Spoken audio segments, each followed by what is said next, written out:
Ladies and gentlemen, hello and welcome to Charlie Warblood Duffield presents DCWF Smash of Champions. That's right, Charlie presents DCWF Smash of Champions. Wade, good to see you. Welcome back to the DCWF. You know you were absolutely right. There is one hell of a card here tonight for Smash of Champions. Everybody is going to see what exactly can happen on the DCWF when Charlie Duffield is given free rein to let his mind wander. Because tonight, most of this card, with the exception of event, does come from my mind, all dreamed up in my head. Falls Count Anywhere, number one contender matches, Smash of Champions Special Elimination. All good stuff tonight, and even though Wade, you already went and done it, I'm going to do it right here. I'm going to make special mention of former DCWF World Heavyweight Champion Drewski Hawksley in the crowd. Everyone give that man a round of applause. A true DCWF legend. Yay!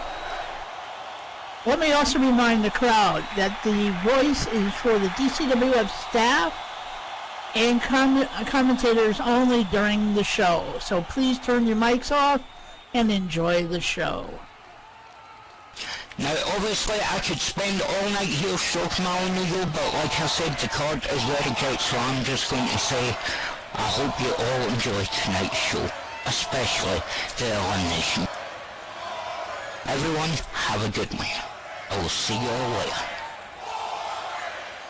And that was our esteemed leader, imitated, never duplicated, the one and only Charlie Duffield. All right, looks like we are about ready to get this thing started. I believe we'll probably introduce our first match. All right there, Wade. Coming to us from Strabane, Ireland. He weighs in at 200 pounds, stands 6 foot tall. He is the last Irish outlaw, Baza Winglow! Shepherds we shall be, for thee, my lord, for thee. Power hath descended forth from thy hand, our feet may swiftly carry out thy command. So we shall flow a river forth to thee, and teeming with souls shall it ever be. And we repatriate feeling, spirit to sight.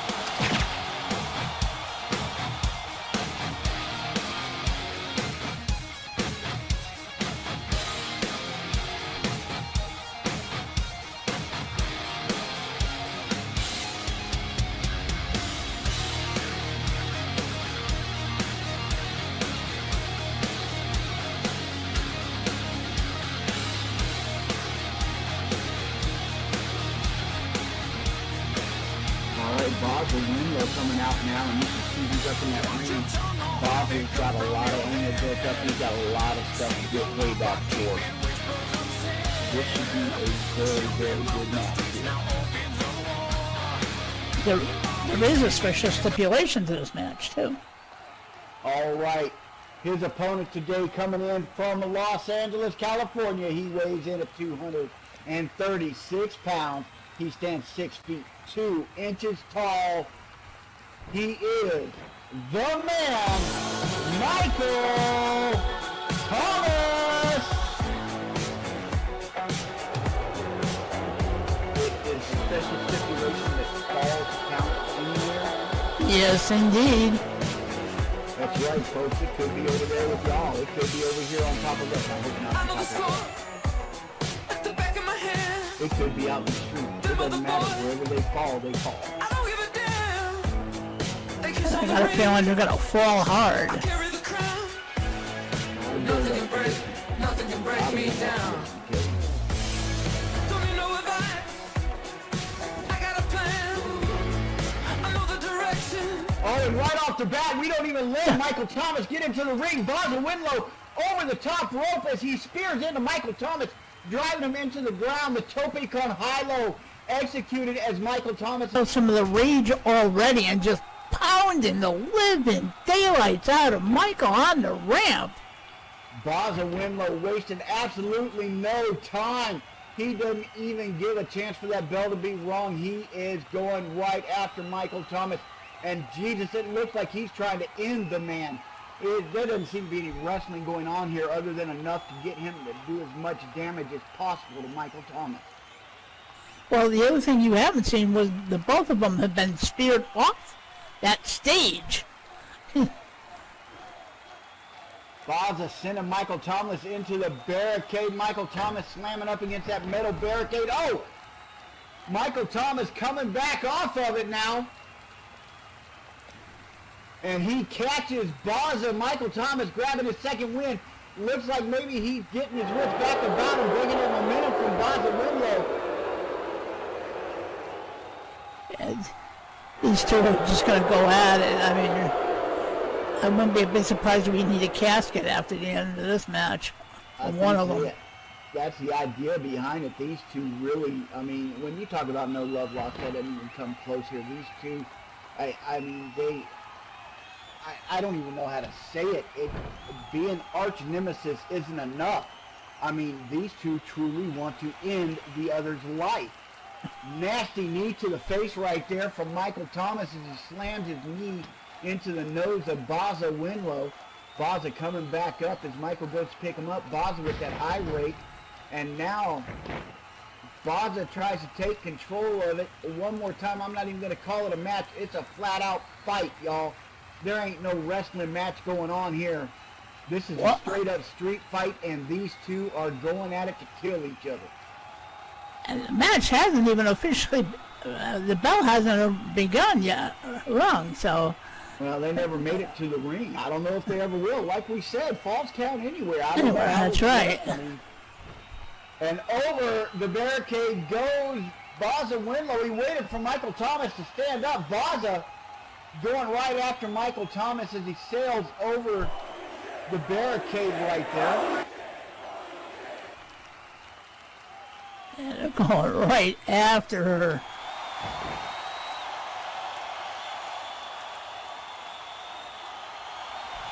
And we see the pin, 1, 2. Christian saying no. Michael got his shoulder up. Baza looking a little frustrated. But Christian saying it was only a 2 count. You see that she was right there on top of the action. She hadn't let them get away from her. Baza Winlow bending down. He has got Michael Thomas by the head, picking him up. Michael looking like he's a little sluggish as he comes to his knees right now. Baza has been nothing but a freight train through this entire thing so far, just going after it. Now the men just trading blows back and forth as they punch each other down along the side. Fans getting a good look at what's going on here, folks. Talk about your outside, please stay away. Be careful. Don't get caught in the middle of this, Donnybrook.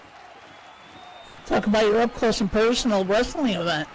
Right, they're close enough to smell the sweat, and here these two go. They are just going at each other. Knees to the gut, kicks to the gut, I mean punches to the face, and I don't know, all Kristen can do is stay out of the way and count the falls as they happen. I don't think there's any way she's going to get into the match. Oh, what the hell was that? Baza Winlow, backflip DDT, and he caught Michael fully. Baza rolls him up, 1, 2. How the hell Michael was able to come back up after that one, I have no idea. The backflip DDT, that would have spelled the end of it. I'd have gone to the hospital. I'd have been begging to let me go to the hospital after that. Or at least a chiropractor appointment tomorrow morning. I guess that's why we're sitting on this comms desk, Killian, and they're in there doing that shit. Uh-huh. Well, hit and run, here they go. And as they are going out there, making their way past, I don't know, Scarlett, move, darling. You're about to get run over by the train that is the Baza Winlow Michael Thomas match. And here they are up against the barricade. You see people having to move out of the way. Natasha, Jay Alexander, watch out for yourself. Gina Rose, stay out of the way, darling.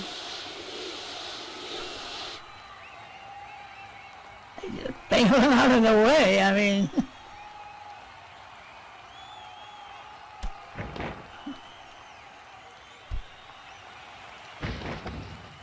Michael Thomas with a big shove. Baza Winlow slamming into that metal barricade right over here beside us. You see everybody scattering out of the way, scampering out of the way. Some of the women staying a little close. I can understand that. Look at these two handsome individuals, both of them not displeasing to the eyes of the ladies, or the men for that matter. Michael just pounding on Baza now again. Baza slumping down to the floor as Michael finishes up wailing on him. Look at Michael Thomas. He is posing for everybody. These two are trying to kill themselves, and still Michael Thomas is taking his time out to pose for the crowd. That's the man with the plan's vanity, that's for sure. That's right. That is a boasting individual as he goes back in now. He looks like he's got Baza Winlow. He's setting him up for something nasty. Baza looking like he doesn't know where the hell he's at right at this moment. Michael thrust to the throat. Ooh. Kick to the gut as these two continue to make their way outside. Look at them. These two are just going at it around the ring. Fans having to scramble out of the way as these two keep taking it to each other. Now they're right directly behind us. Punch after punch, blow after blow, kick after kick. These two just aren't stopping. It looks like they truly want to put one another into that coffin.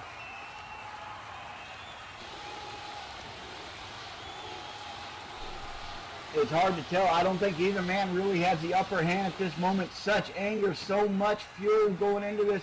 The rage on both sides. And there we see Baza Winlow seeing Michael Thomas. Nice Irish whip. Michael Thomas slamming up into the barricade once again. Baza Winlow following him in.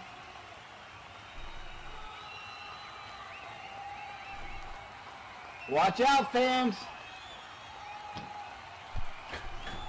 The Irish freight train's And now coming. it's Baza's time to climb up and start wailing on Michael Thomas, and he does.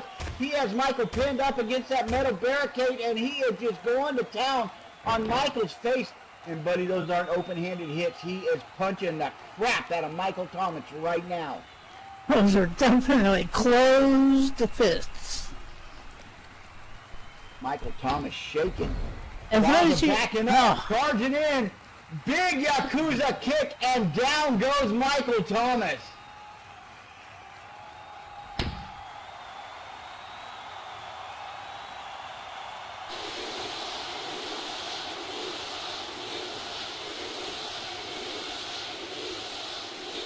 Baza picking the man up by his head.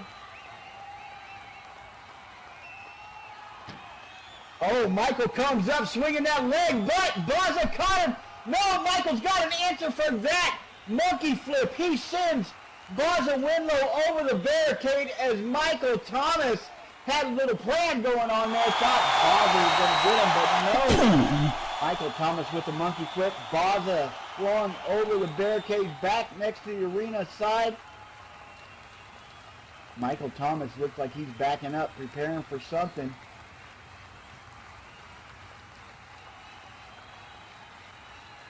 he's waiting, measuring his opponent. Michael Thomas, here he comes. Coming off that barricade, he comes flying in with the flying DDT, and he nails Baza Winlow. Baza's head slammed down into the mat. Luckily into the mat and not on the bare concrete. That definitely would have shown us some brain right there if we'd have had that happen. But onto the mat right outside. That's not a whole lot of protection. There's only maybe an inch of padding there, so you might as well say he hit the concrete anyway. Well, I think it was enough padding to keep his head from opening up, though. Oh, that's true. Michael Thomas, the man, pressing his advantage leg lariat. Then a kick to the head, and down goes Baza. There's a roll-up pin.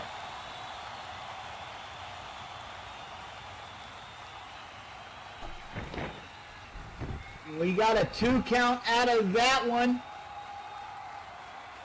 Kristen making sure everybody knows it was only a 2. Baza just barely missing that count out. Michael Thomas looking a little frustrated after that series of attacks he put together right there. Michael Thomas dropping a big leg right across Baza Winlow's chest and then following up with a punch. These two, like we say, these two are just trying to kill each other. They're just... There's no wrestling involved. It's... I think the fuel for the fire has been building. These two are raging so hard at each other. I think both of them are just seeing red. Neither one of them actually gives a damn about winning the match. They just want to see how much damage they can do to each other. I actually think there's been a burning fire dating back to the Duffield clan.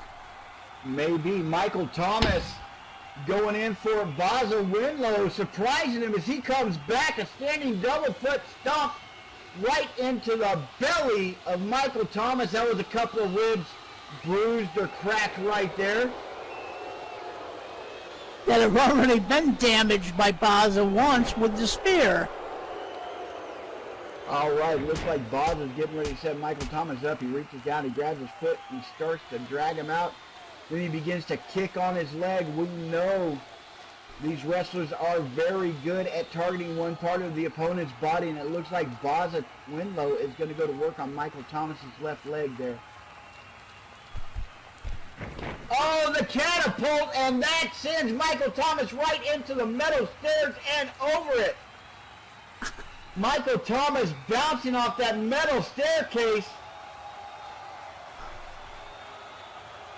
as Baza Winlow catapults him into it.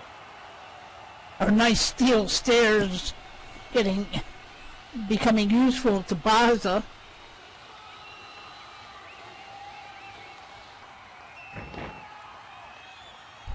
Baza once again on top. Michael Thomas needing something to break this momentum. It looks like Baza's got him on the ropes, on the floor, however you want to call it there.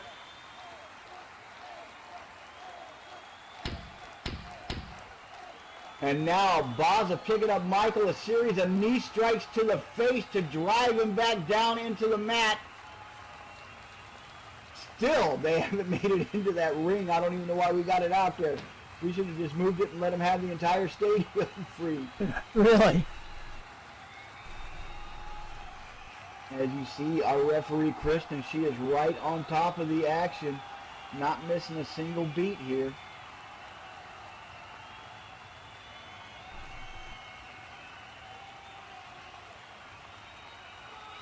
And we've actually circled all the way back to where it all started when Baza first catapulted over the ropes and out onto Michael Thomas as he was coming down the ramp.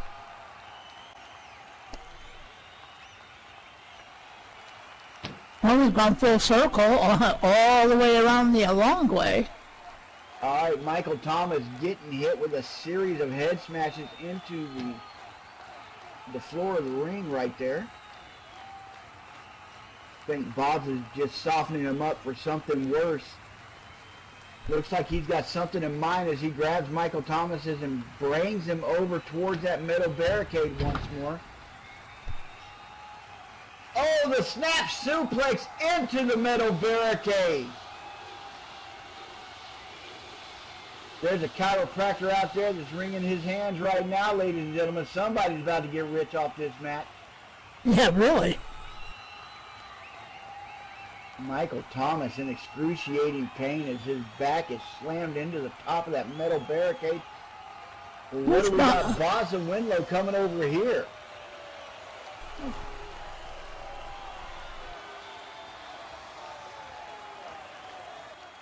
Kristen is over there. She is checking on Michael Thomas. Michael Thomas looks like his back might have been injured in that nasty snap suplex move. It's a gorgeous move by Baza Winlow, but Michael Thomas paying the price.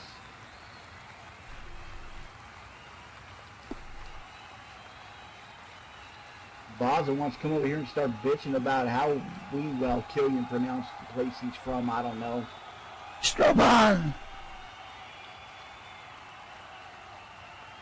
Michael Thomas over here moving around slowly, quietly. He's in behind Baza Winlow. Baza, I'm sitting here talking. Baza's not paying a damn bit of attention to me.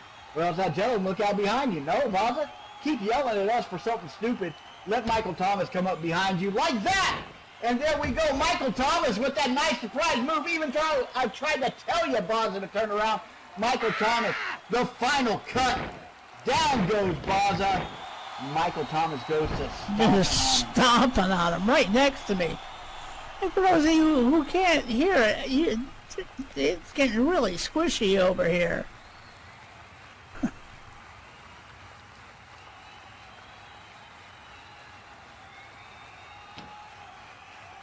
And now Michael Thomas setting up Baza this time.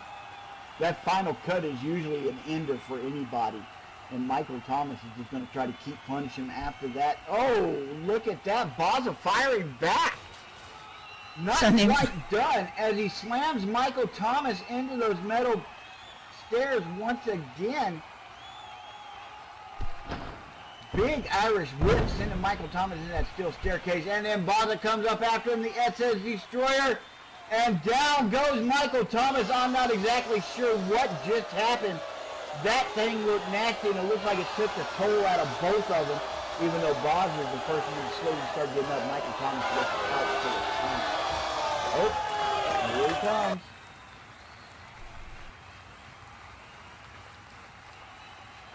Michael Thomas grabbing his head. Looks like maybe that's where the damage was done, although as hard as his head is, I'm not sure if it was too much. Yeah, I was just going to say that, Wade.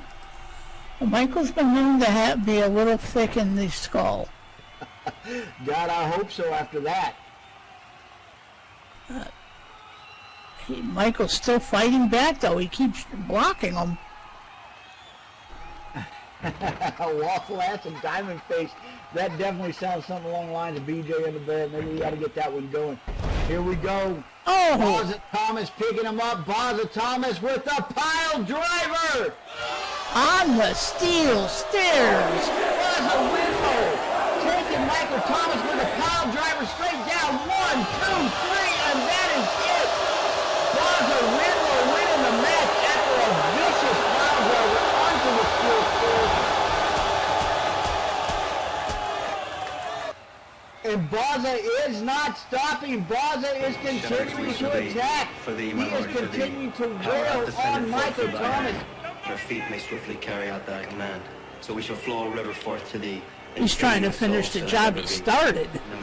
Baza with one last bit of insult to injury. He spits on Michael Thomas and walks away. The pile driver, the deciding factor. He pile drove that man's head into those metal stairs. That was all she wrote. Wow. Vicious, vicious, vicious. We're going to need to take a couple of minutes while we get this arena put back together, especially those metal staircases. You can see that we actually do have them kind of breakaways to keep people from dying when they get hit into them.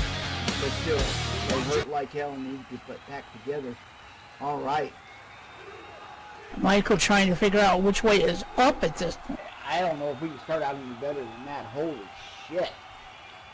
That was a fight between those two, and Baza Winlow maybe getting a little bit of payback he's looking for. Right? I kind of call that a war.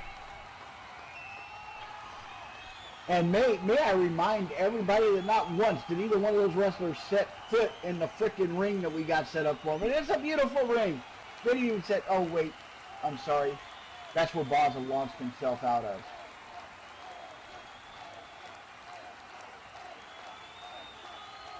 Anyways, well, you ready for another match, ladies and gentlemen? Come on, let us know if you're ready.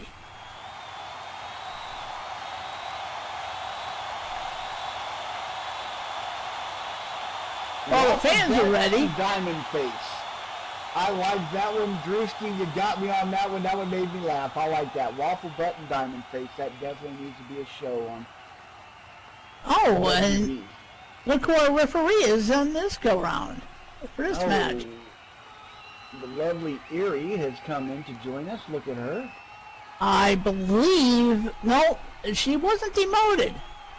She's out here at a request, I believe, for fair play. Ah, and I evidently I've missed most of this, but evidently Erie really did make a turnaround. Yeah, you missed it. She baked us some cupcakes one day and brought them out, or muffins, and wow, were they phenomenal. Even Mr. Duffield said he liked them.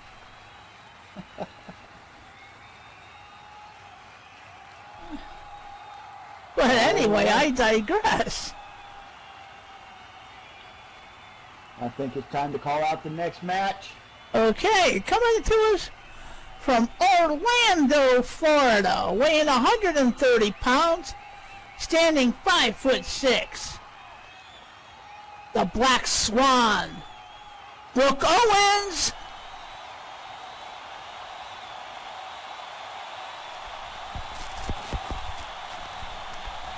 Now remember, as we had talked about earlier, Brooke is, she thinks that the old wrestlers should move aside and make room for the new breed that is coming out, the new generation. She claims to be part of the next generation of female wrestlers and thinks that these old ladies ought to step aside and just let them have their way. Allow me to introduce you to what you thought you knew. Thought you found the dark side. Well, let me shed a little light. Your arrogance and pride. Transparent, you can't hide. You run out of time. Cornering love, warning before the light. Judging what you think you see, watching you, watching me, blinded in your I don't know, I'm confused. I don't know whether to be scared by what Brooke is doing or kind of turned on because she's kind of sexy with the Black Swan. I don't know. see how far you get, see how fast you fade out. That's a pretty hot match, though. What I'm saying, that's kind of definitely an eyes wide shut thing. I don't know.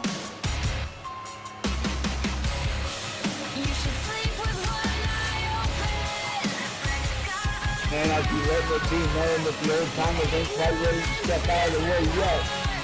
Act How do you alive. know if you couldn't see that? All right, her opponent for this match. Anarchy, another one of the original female wrestlers in SL. Standing in at 5 feet 6 inches tall, she weighs in at 8 stone 9 pounds from a hometown of Coventry, West Midlands. She is Horses classically trained Morrissey, the SLCW Women's Champion.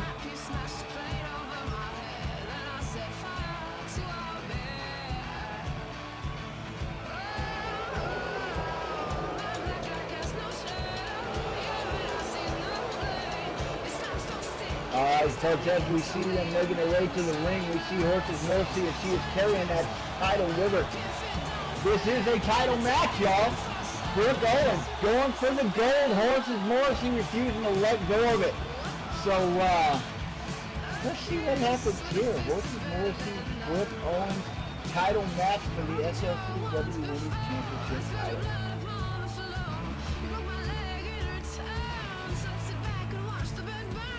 Horses refusing to enter the ring until Brooke Owens backed up.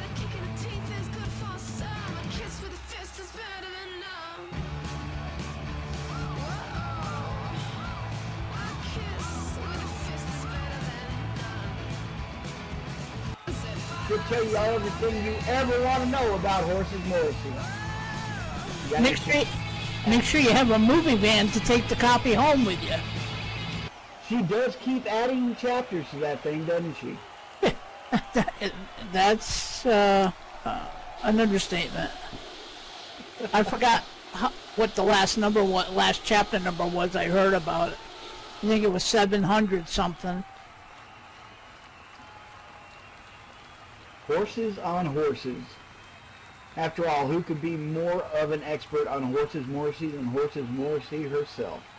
And there we go. Oh, Horses drops the belt and she runs right across the ring and snap.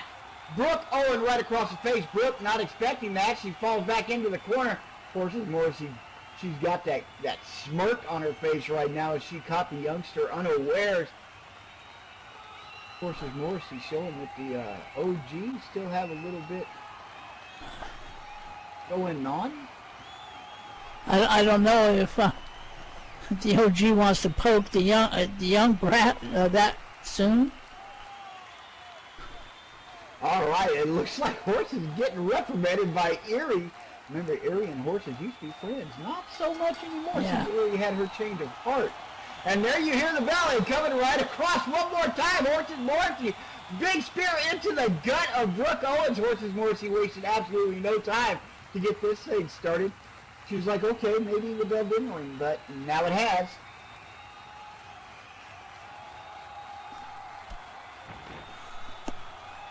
Brooke slow to get up, and when she does, she is met by Horse's foot right to her face. And oh, we go for a pin right off the bat. 1, 2. Horse is not wasting any time trying to end this match. Horse is out to show that the younger generation isn't quite ready to replace the older generation. Well, there's another train of thought too, Wade, that with Horses, she's trying to end it quick because she doesn't have the cardio that, say, someone as young endurance as and the Brooke stamina? has. Yeah. Horses with a nice quick snap mare. She brings Brooke down to the mat. Brooke, nice nip up right there. She goes right after Horses. Now Brooke's starting to get her wits about her. Now Brooke's starting to get that second win. And now Horses Morrissey may be in for a bit of a shock as the young girl just goes to wailing on her, stomping on her. Horses Morrissey may be on the receiving end of something she doesn't want to be a part of. And the title is on the line. I can't say it enough, folks. I cannot remind y'all enough. This is a title fight. Brooke Owens looking to grab that gold from Horses Morrissey. Horses started it, and now Brooke is the Black Swan is looking to finish it in a big way. Oh, I'm sorry. Did I forget to mention Drewski Hoskley? Yeah, the title's on the line on this one. Brooke Owens, a series of knees to the face, and then following it up with a big headbutt. Horses Morrissey right down to the mat.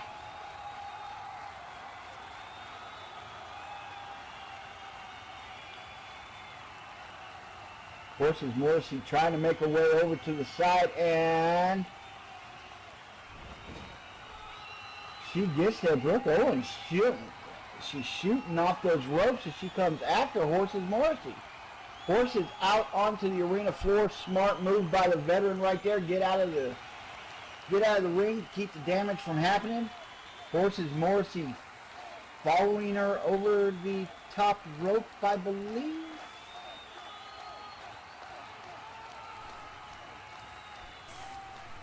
Brooke Owens. Horses Morrissey. Somebody's doing something. SL's messing with us.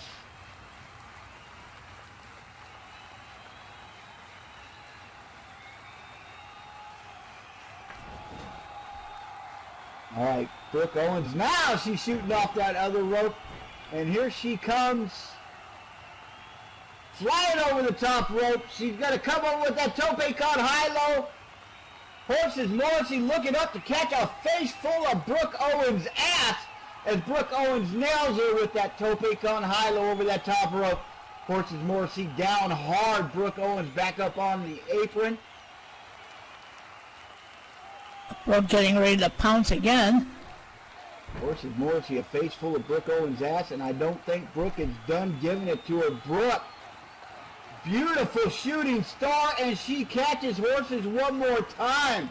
Brooke Owens showing that she's got some of that high-flying ability, not unwilling to take risks there.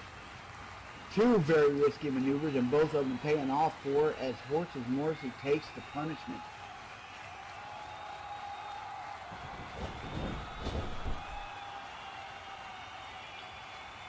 Brooke throwing her right back into the ring. And staying right on Brooke top of rolling her. Up. 1, 2. just in time. Wow.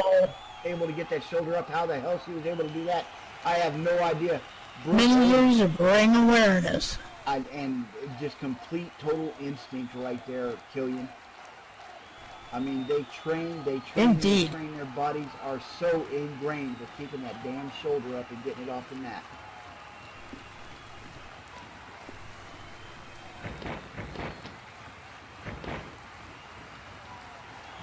Horses Morrissey picked up by Brooke Owens. Brooke going into a quick wrist lock. And now she's Irish whipping Horses Morrissey into the ropes. Brooke going off the ropes herself. Horses Morrissey comes flying back. Brooke Owens there waiting for her. She meets her in the middle, and no! Horses Morrissey is the one that gets the move on that one. Beautiful clothesline as she catches Brooke Owens. Brooke Owens down hard on the mat. Horses Morrissey the one coming out on top in that exchange. Now Horses Morrissey springing off the ropes one more time. Brooke Owens down. Horses coming in with that big hand. Driving, she got man hands, in case I hadn't said it before. She got the big man hands. Driving him down into the gut of Brooke Owens. And now Horses goes in for that lock up, that figure four, and she's got it laid in. She's got the figure four right there in the center of the ring. No ropes around to help her. Erie right down on top of her. She is checking on her. Brooke Owens in a lot of trouble. She's in a lot of pain. Horses Morrissey has that thing locked in deep, ladies and gentlemen.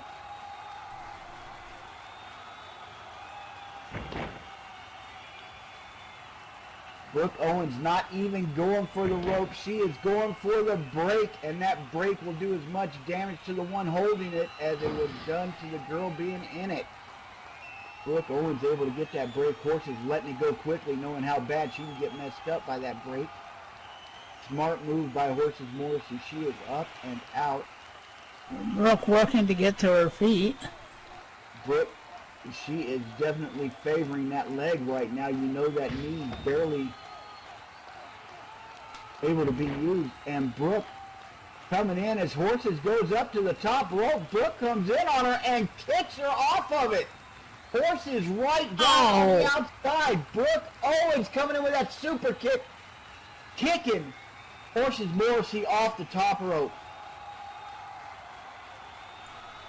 Ouch. That's gotta leave a mark. Beautifully done by Brooke Owens. Brooke going ahead. She's going to go for that big high-risk maneuver again. Here she comes flying across.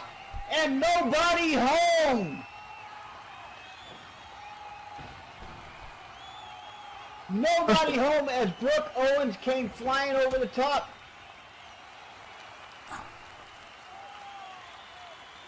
Horses coming after her from behind.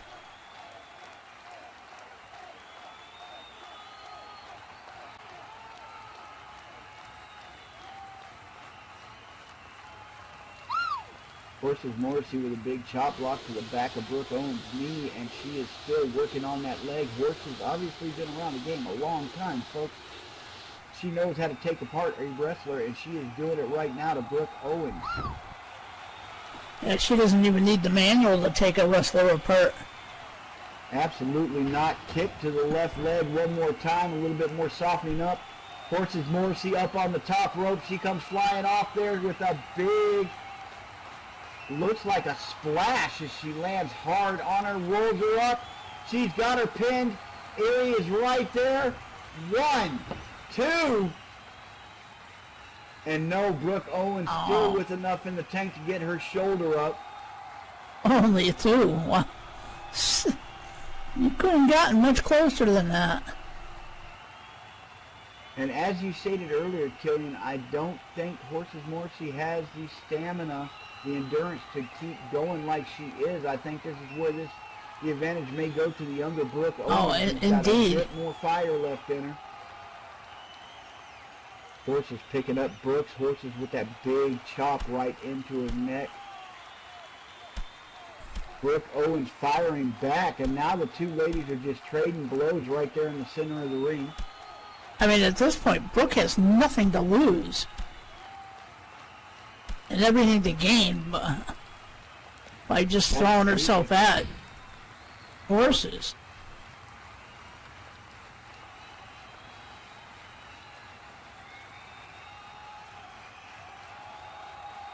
They're just back and forth. Neither one wanted to give the other an advantage. Punches and kicks going back and forth. And these two right there. Oh, looks like Brooke Owens finally got through the horses. That big kick to the gut, and now Brooke Owens comes flying off the ropes. Beautiful drop kick to the knee, and down goes Horses on one knee. Brooke Owens one more time coming off the rope. Comes in with that shiny wizard, and out goes Horses. Horses laid out flat in the ring. Brooks still favoring that knee, but she is able to get things done. She picks her up. Oh, Brooke Owens with the gourd buster. That may be it for Horses Morrissey. She rolls her over, lays across. 1, 2. Oh, That is nothing but pure instinct. There was nothing driving that shoulder lift. incredible it might have And been. hundreds and hundreds of hours in this ring on that mat. That was pure survival right there from Horses Morrissey. That's all that was, ladies and gentlemen. Brooke Owens, here she comes back off of those ropes. She comes charging in. Horses is there waiting for her, catching her with a hip toss. Maybe not the most damaging thing, but definitely a way to get a chance to catch her breath as she sends Brooke Owens down to the mat. Horses Morrissey backing off. Leaning into the ropes, comes flying back out, grabbing Brooke Owens by the head and driving her forehead into her nose. Oh. Gosh, that shit hurts you just as much as it does them. Horses Morrissey up on the top rope now. Not known to be the biggest high flyer, but when she does it right. Coming down the flying double axe handle. She catches Brooke Owens right on top of the head, driving the younger girl into the mat. Trying to put her in the mat like a railroad spike. All right, Killian, it looks like we may see why she is the number one right now, why she is a women's champion as she gets her in behind. She's got her the chin lock on. She is looking for a tap out. She wants humiliation on top of the win. Erie is right down there asking her. Brooke Owens refusing to tap out. Horses Morrissey laying that in even harder. Evidently, she's not going to get the tap out on that one. Horses Morrissey grabbing her by the hair, lifting her up.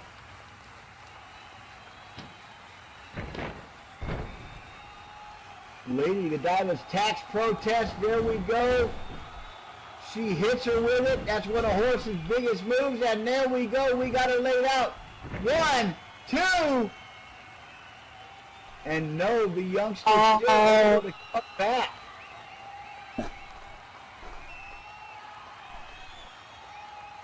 Fresh Horses would have been able to finish that, but you can see how this match wearing on now is wearing on Horses much more so than the Brooke.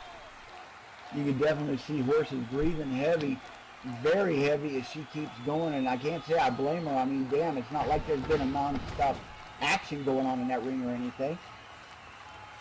Horses sending Brooke into the corner. Horses following her in. She runs in, big stinger splash, slamming Brooke Owens up against those turnbuckles. Brooke Owens, oh, Horses flipping her upside down. What's Horses got in mind, ladies and gentlemen? What are we about to see? Horses coast to coast as she goes charging in. The nanny's heel turn, and she nails Brooke Owens with it. Wow. Brooke Owens just falling out of the corner. It's not even like she moved on her own. She fell. She's got nothing. Horses with the big pin. 1, 2.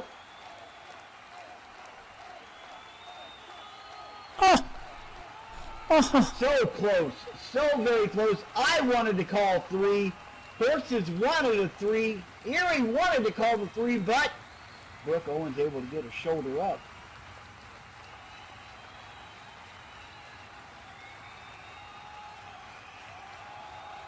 Oh, this is an incredible match, ladies and gentlemen. These two.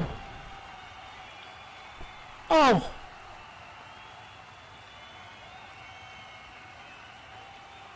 Horses almost taken. Brooke's head off yet again. Brooke's neck has got to be getting tired at this point from all the hammering it's taken from horses.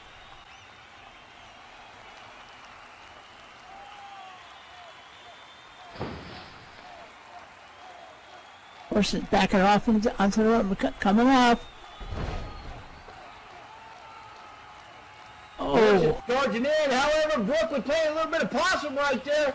The Uranagi, as she catches Horses Morrissey coming in, the Uranagi, and she does it perfectly.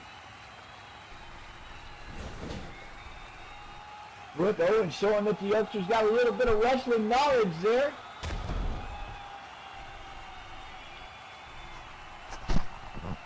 Oh, Horses Morrissey with the nip-up kick as Brooke Owens comes charging in. that'll stop your momentum.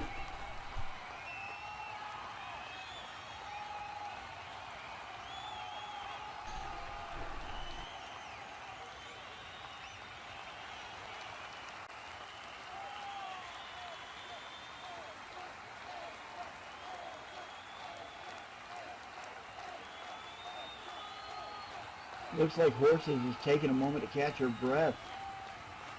Brooke Owens in a lot of trouble right now.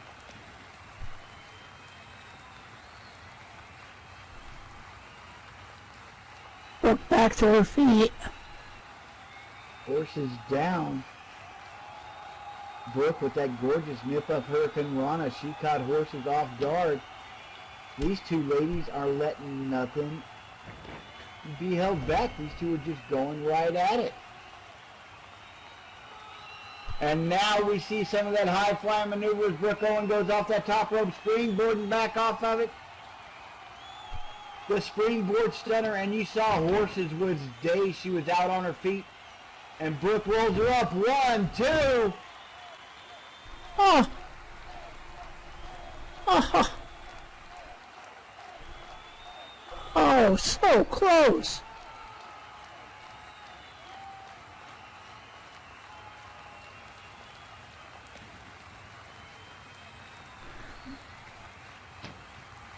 These two ladies are just not quitting. What the hell is going on?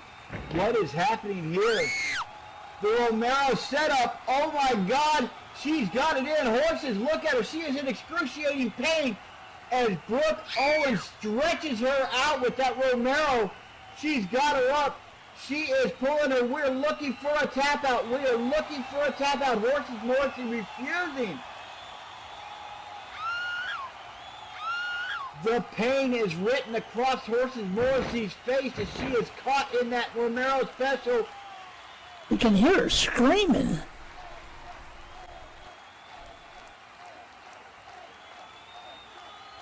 But Horses knows you can only hold that for so long before you have to put it down.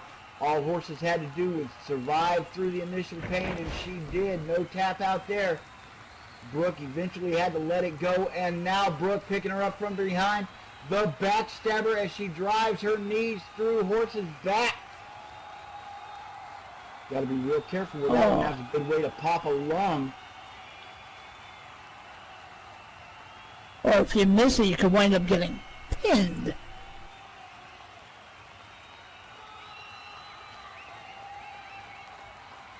Brooke Owens seems to be a little angry now. She bends down and she picks up Horses. Horses stomps on the inside of her foot. Horses off the ropes. Horses charging in at the bouncing hop, and Brooke Owens, who's got her foot in her hand. Horses goes charging in with the dragon whip. Getting caught by it by Brooke Owens. Another little bit of possum plate, and Horses fell for it. She got caught by the dragon whip. Brooke Owens with the chaos theory, and there she goes. 1, 2, almost. Oh. Oh. Aries' hand almost hit that mat for the 3 count.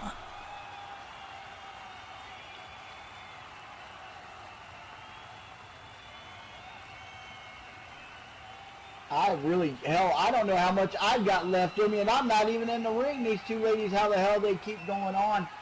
Intestinal fortitude, ladies and gentlemen, as both these women you can see are exhausted. Both women breathing heavily. It is sheer determination that keeps them fighting on right now.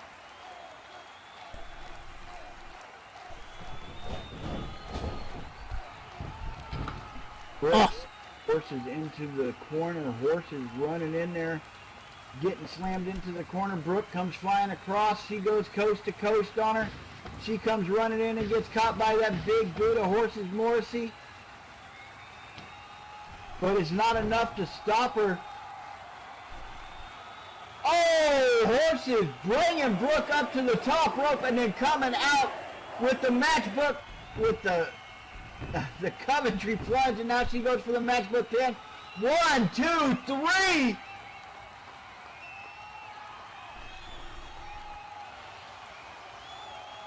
I think we had 3, but no, Erie is recounting it. Erie saying no.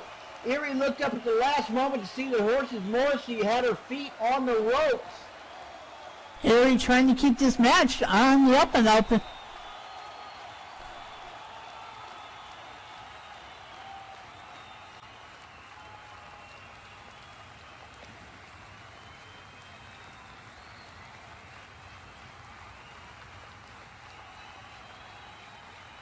Erie trying to say it wasn't a real 3 because she looked up and saw those feet on the ropes. Erie is saying the match is not done. Brooke Owens in a lot of trouble. Horses Morrissey got nothing to do but keep going at it.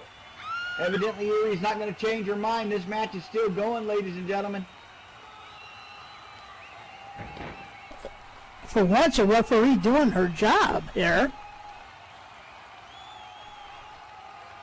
Now we see Horses Morrissey out to the outskirts. Brooke Owens coming to her feet in the center of the ring. Horses seems to be looking for something. Probably her friend. But with all these cameras around, I don't know how shy he's going to be. Brooke Owens is trying to tell Erie that Horses tapped when Brooke had her in the Swan's grasp. But it all happened so quickly. I don't think Erie saw that Horses tapped. That was the only reason Brooke Owens let go of the Swan's grasp. Right. And now, coming into the center of the ring, she is carrying Sydney with her.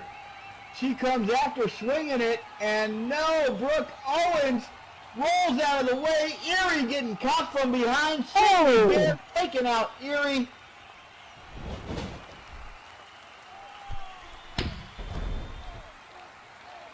Brooke Owens was waiting for it, ready for it. Brooke comes springing off the ropes here. The fade out, and she nails Horses Morrissey with it. Brooke trying to get Erie up.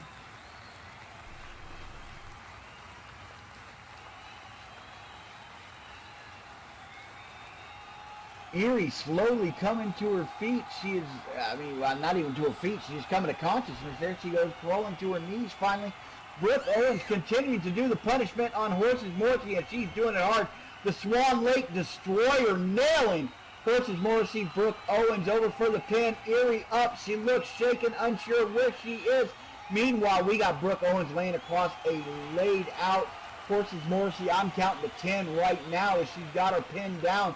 Folks, this should be the end of the match. However, Erie has no idea what she's doing. She disqualifies Horses. She disqualifies Horses. She disqualifies her. Even though Brooke Owens has pinned her, Brooke Owens would have taken the title. However, with a DQ, the title remains with Horses Morrissey. Erie disqualifying Horses for using a weapon. Oh. That keeps Brooke Owens from getting the title. So even though Horses loses this title match, Brooke Owens is not your new SLCW Women's Champion.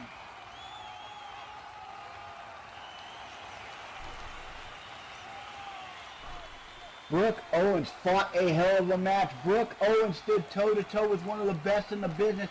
Brooke Owens won that match via pinfall. We all saw it, however, because Horses used Sydney Bear, because Horses hit Erie with it, and because Erie's not having that crap, she disqualified Horses Morrissey, preventing her from losing the title.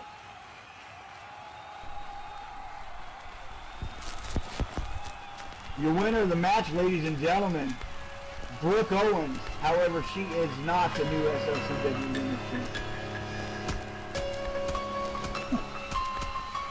And Brooke letting her know her displeasure. I think the Black Swan's going to have a whole lot more to say about all of this stuff. Allow me to I think the weeks to come will show that Horses Morrissey better keep ducking and running. Thought you found my dark side. Well, let me shed a little light. Your arrogance is vile. Transparent, you can't hide. Do you want to go up there and tell them, Out of time. I'm not getting out of my seat for those two. I'm going to sit here and eat my M&Ms, and when Brooke Owens is done beating the crap out of Horses Morrissey, go through the ring, and Jesus, these two are going out. There is, oh my God, the Swan Lake Destroyer, and again it's hit, and again Horses Morrissey is punished, and again Brooke Owens continues to beat on Horses Morrissey. Brooke Owens definitely showing her displeasure with the way things went down, showing that she is not at all happy with this. And all right, Brooke Owens should in fact be the new champion. You should sleep with one eye open. Horses trying to crawl away. Brooke Owens coming out after her. Horses Morrissey trying to get away from the crazy young lady. Judging what you think you Crazy? see. Watching you, watching Horses Morrissey crawling up. Brooke Owens looking here at the table. Please don't hit me.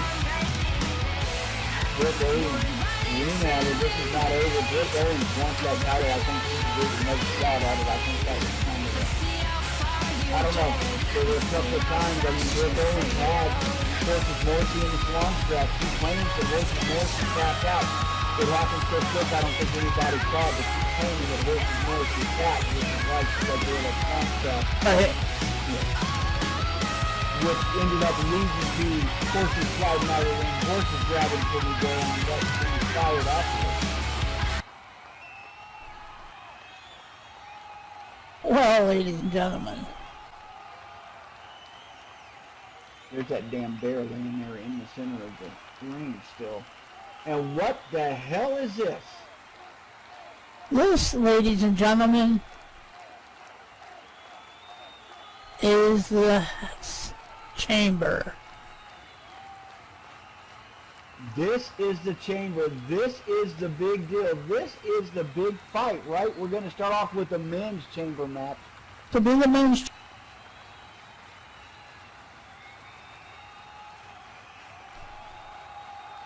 So I guess we can start bringing them in, letting them settle into their pods. All right, folks, are you ready for this? This looks to be fun. This We looks are to be. at our third match, the men's SLCW chamber match.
Coming to us next from the cold depths of Russia, weighing in 225 pounds, standing 6'4".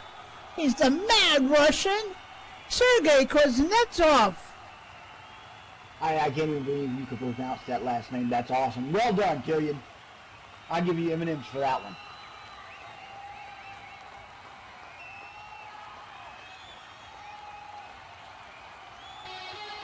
I've had practice.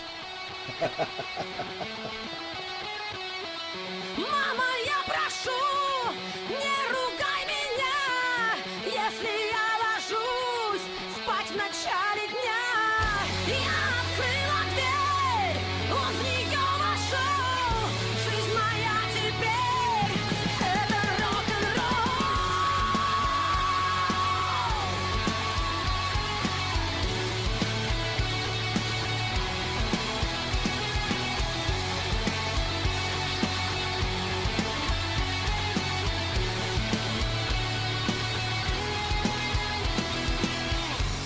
Это шок в 15 лет.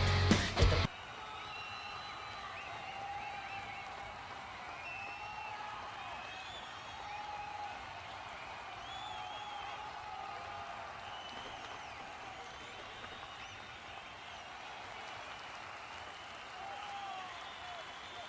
All right, the Mad Russian has made his way down to the ring. He is in there now. I think we're just waiting for him to find his pod, get into it.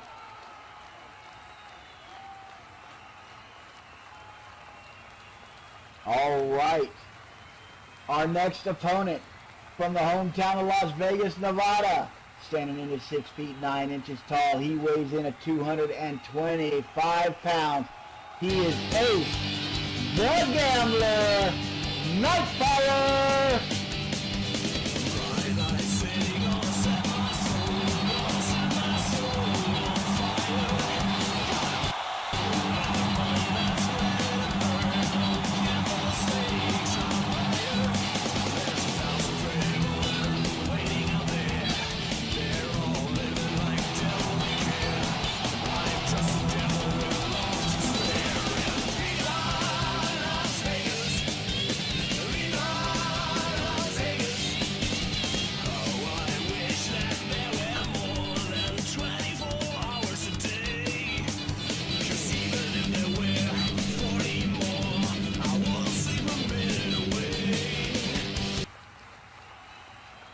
Coming to us next from the Great Ivory Tower, weighing 190 pounds, standing 6 foot tall. No, no, no, no, no, no, no, no, no, no, no.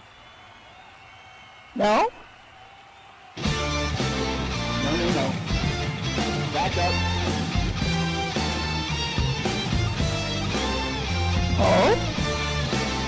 We're supposed to be talking about the drink of the GCWS here, Killian. That's right, the Great Ivory Tower. Oh, okay. He's from the Great Ivory Tower, weighing 190 pounds, standing 6 foot tall.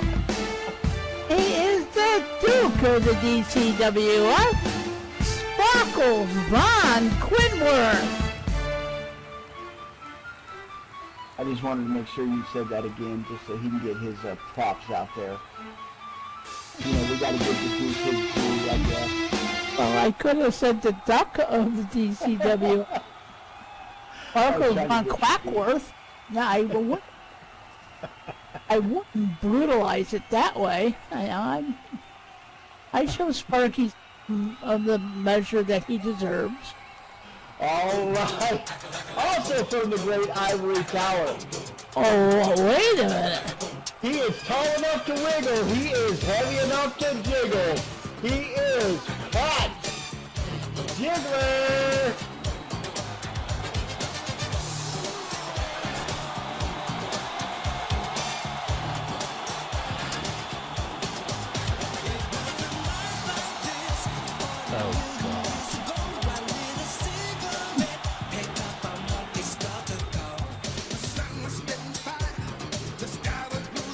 Who let this Joker in here?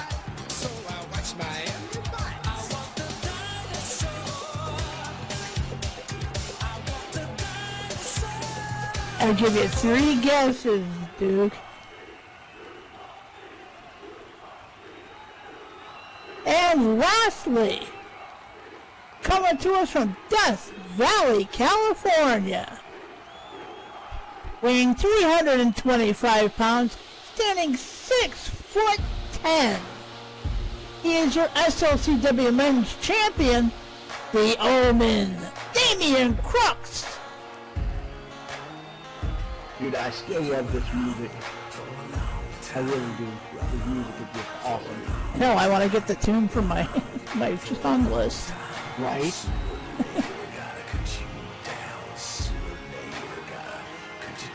Like when you walk into a Starbucks shop and you start playing that real loud for everybody, so everybody turns from themselves.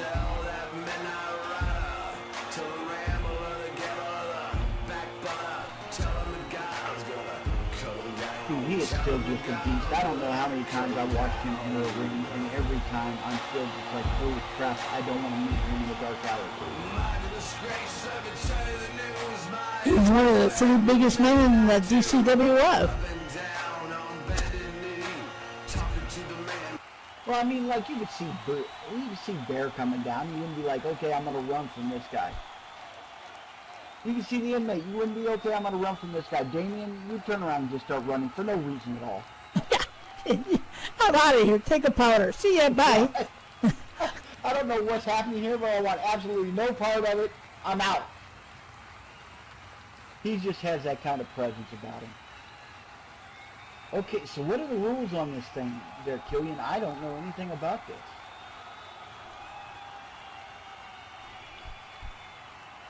Last man standing. I'm pretty sure that's kind of the bottom line. So do they all come in all at once, or do they get... No. They'll come in at 1 minute. They'll start with a pair. And then they will come in something like a 3-minute interval. 1 to 3 minute intervals after that. I'm not sure exactly what they set for the timers, so... So it looks like Marvelous Monty and the Mad Russian are going to be our beginning pair here, ladies and gentlemen. And the Monty earned his way from his outstanding work in the King of the Ring tournament. Nice. And now the 2 men just lock up. The Mad Russian, of course, being one of the... I'm not sure if I'm going to call him a favorite, but he's one of my favorites. The man is crazy. I mean, they call him Mad Russian for a reason. He hits hard, he fights hard, and he never quits. I always love watching him get into the ring because I know I'm in for a treat every time he does. That dude fights tooth and nail to win the match. Right now, Monte taking control of the match. Couple of leg sweeps, couple of drives. Going up to the top rope already. And here we go, Monty's up there. He is waiting for the Mad Russian to stir. After all that talking up I did about the Mad Russian laying there getting his ass whooped. Mad Russian to his feet. He comes over. He looks towards that corner. Monty's there waiting for him. He was poised and ready. Flying lariat, and he catches the Mad Russian. But, the Mad Russian waiting for him with the sidewalk slam. He absorbs that big flying lariat catching Marvelous Monty in midair, sidewalk slam, and down goes Monty. That's the power of the Mad Russian, that he can take a hit and still snatch the guy out from midair and slam him like that. And don't forget, so you know too, so you get an idea, those ropes are only inches away from the steel bars and chain that could do a lot of damage to a wrestler. The Mad Russian sending Monty into the corner, slamming him up against the corner turnbuckles. In comes the Mad Russian right after him. And I'm going to keep calling him that because I'm not even going to try to pronounce his name. I can go with Sergey, but that's about as far as I'm going to get. The Mad Russian following him in, spear, driving his shoulder into the gut of the Marvelous Monty. Sergey's last name is quite easy. It's cuts, nuts, off. Okay then, we'll just call him cuts, nuts off. All right. Sergey, big chops across the chest.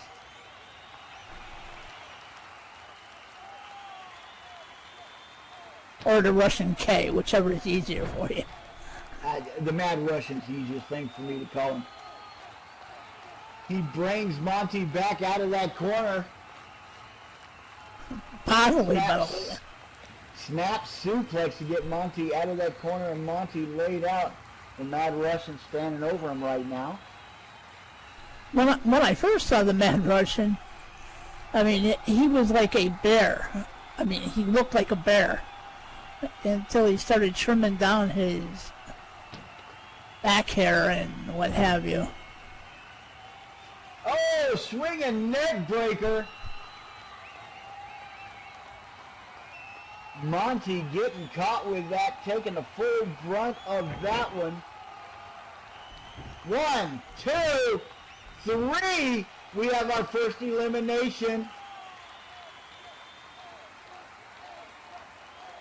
The Marvelous Monty has been eliminated. The Mad Russian continues on.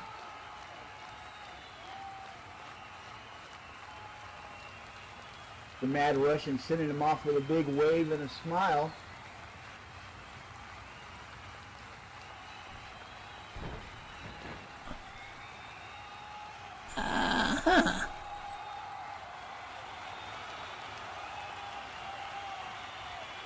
Mad Russian giving just a moment now to catch his breath as we wait for his next opponent to come out.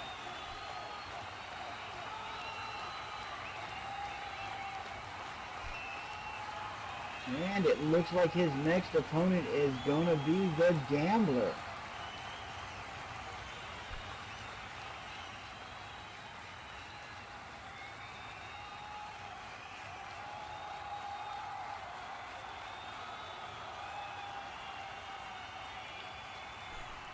Sparkle's taunting from his chamber, as only Sparkles can.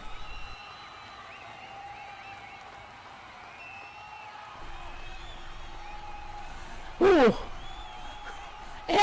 Anarchy putting up a crate of vodka. Somebody killed Patch. Wow! It looks like somebody's over there messing with the Gambler. So whoever's controlling these gates, every time the Gambler takes a step forward, they close the gate on him. Now, finally, the Gambler's able to get out.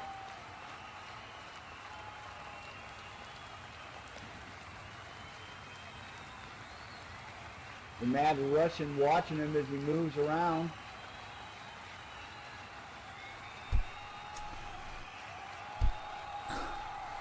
The Russian using what little space there is between the ropes and the steel.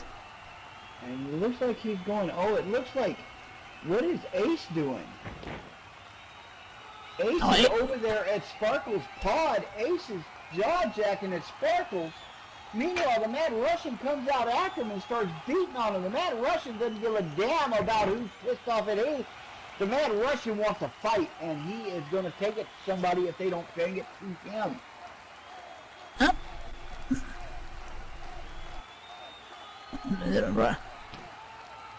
The Russian believes you don't want to come to me, I come to you. That's right, and the Russian is doing it. Oh, he has got Ace in trouble. Dragging Ace back over. What is going on?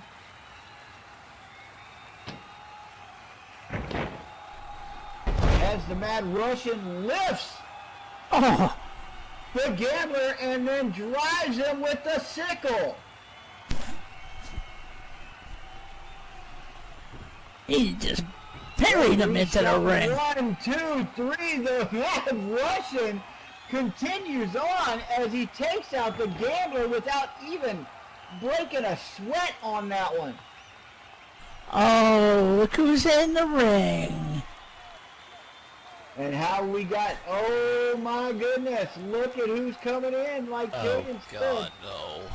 He's going to jiggle it for you, folks. He's going to jaggle it for you, folks. Now he's in there with Sergey. Please, murder him. Mad Russian looking over at Patch Jiggler. The Mad Russian heard a case of vodka. He's got the guy in there that he wants. Patch Jiggler Come No, on.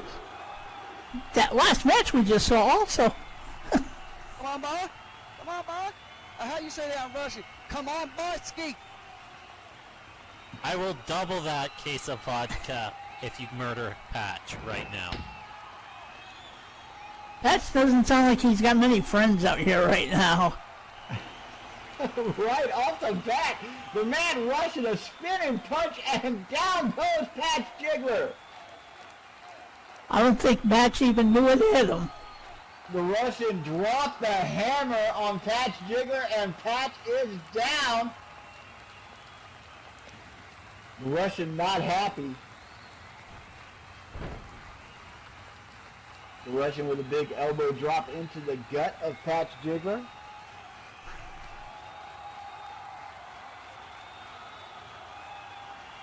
Sergey just making sure he's doing some damage to Patch.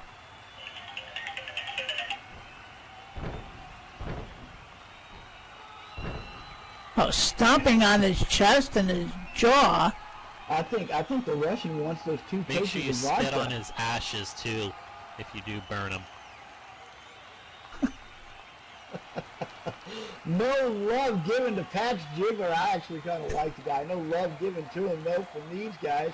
Sounds like the crowd has nothing for him. And the Mad Russian, of course, he gets kind of pissy if he thinks somebody's been put up in that ring that doesn't belong there. Oh, that's true. The Mad Russian likes to test himself against real wrestlers, and when we send out somebody that he doesn't believe is up to par, the Mad Russian gets really, really upset about it. One might even say he gets mad about it. Well, he's already mad. He just acts himself about it.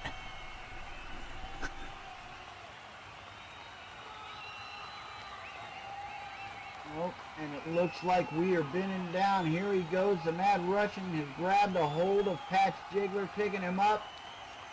Mad Russian with the big Irish whip, sending Patch Jiggler into the ropes. Patch Jiggler springing back off the Mad Russian, waiting for him.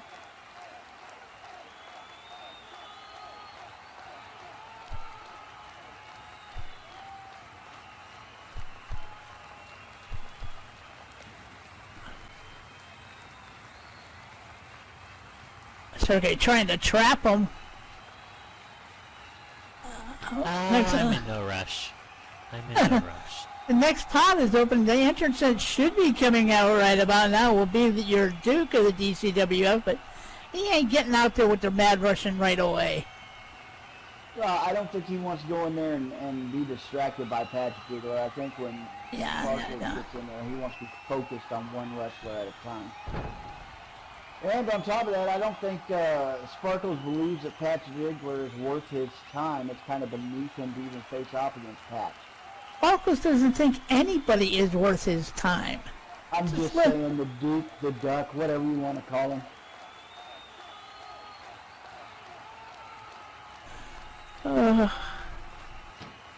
And there goes the Mad Russian. Sidewalk slam, down goes. Oh, Sparky's in. Sparky didn't even bother to get dressed for this. Is it finally dead? It still doesn't shoot it. Please don't tell that. We might have some people in the audience that might just do that. Did For you all us. see Zombieland double tap? Yeah. Always double tap. And here Alright, comes fool, let's see what you're made of. Sparky out there in his I've finery. already beaten you once. Come on. Sparky in his finery as he goes off to face off against the Hit me Mad with your best Russian. shot. Sparkles just daring Sergey to hit him. What's the matter?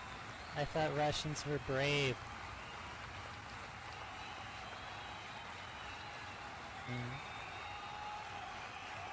Huh? Maybe Sergey just doesn't want to see the splatter when he hits you. Come on. Yeah, that's right. Not exactly sure what's going on right here. Maybe the Russian doesn't understand why there's a guy in, I don't even, an 18th century English lord dress. I don't even know what the hell to call that in the ring with him. But evidently the Russian gets over his confusion and DDT. Hello and welcome to the ring, Sparkles Von Quinworth.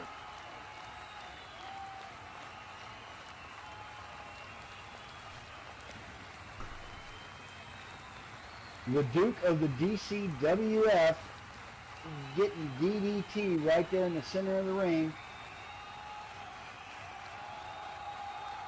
Only one more wrestler to go, I believe.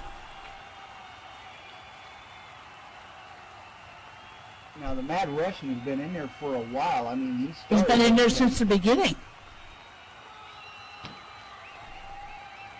He's gone through Monty, Ace, Patch.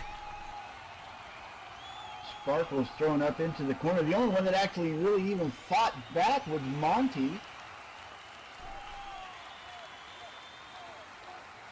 And the Mad Russian follows him in. Sergey with a bunch of knee strikes right into the gut of Sparkles Von Quinworth. Meanwhile, you see Damian Crooks. He is over there waiting. The Omen is standing there patiently waiting in his cell, waiting for the chance for that door to open and come out and wreak havoc on everybody else. As the Mad Russian, big foot choke right on top of Sparkles Von Quinworth. He's got it going, and he is stepping on him. He's got the leverage, grabbing onto the rope, driving his foot down into the throat of Sparkles Von Quinworth as he chokes out, calling for the ref.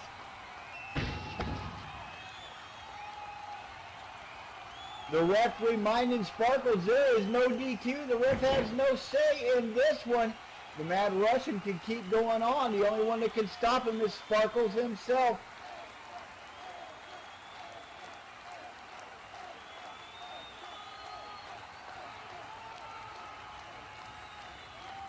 Ladies and gentlemen, it looks like the Mad Russian has every intention of seeing this all the way through as he starts laying into Sparkles Von Quinworth.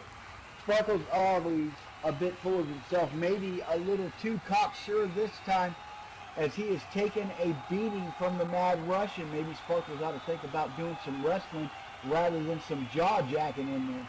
I don't think even his hot air is going to get him to win this match.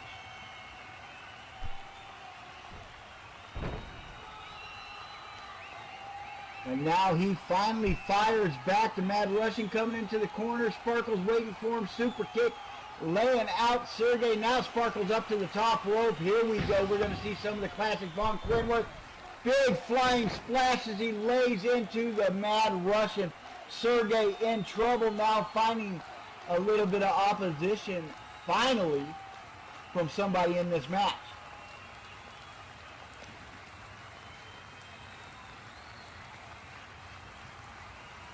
Sparkles now telling him to get up. Sparkles with a quick wrist lock. Moving into an armbar takedown, and now he's got the Mad Russian's arm. He is wrenching on it. Looks like he's trying to pull that shoulder, pop that shoulder out of joint. The Russian in a lot of pain.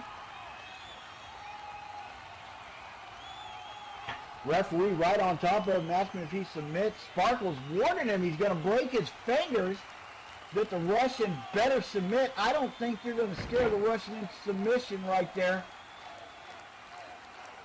The Russian starting to power up, powering up out of that takedown, and now both men are back to standing up.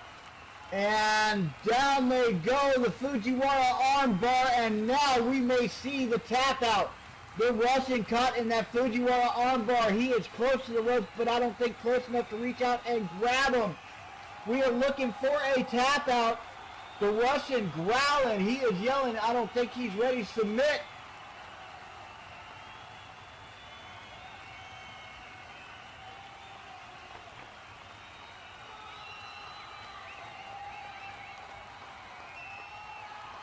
Looks like Sparkles knew he wasn't going to get the submission from the Russian, so he went ahead and let go of that, but the damage has been done to that arm. Sparkles slow to get up, looking a little wobbly as he stands.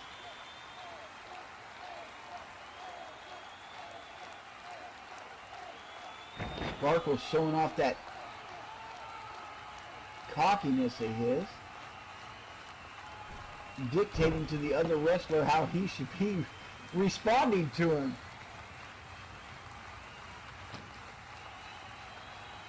Sparkles calling out his moves even before he does them. He's like, all right, we're not going to work on the arm. We're going to go ahead and take out the legs. Right now he's got that figure 4 locked in. The Russian refusing to tap. Sparkles von Quinworth has that thing locked deep.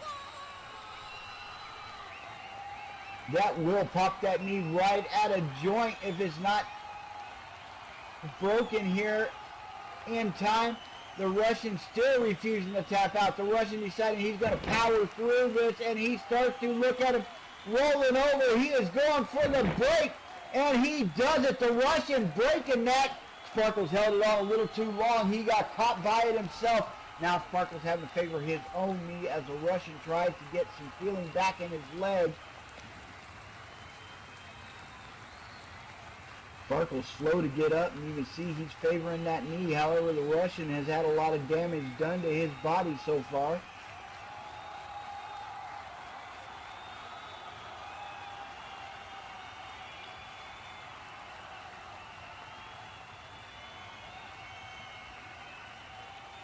Sparky getting a little angry now as he starts to yell names at his opponent.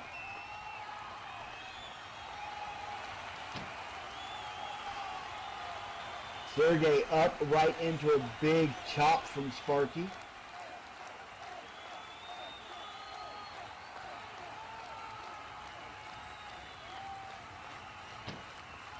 Sparky focused on the Mad Russian. I don't think he sees that Damien's cage door has opened. Maybe, maybe not. It looks like it from here. But again, it's kind of hard to see through all these bars, but I thought I heard that door open.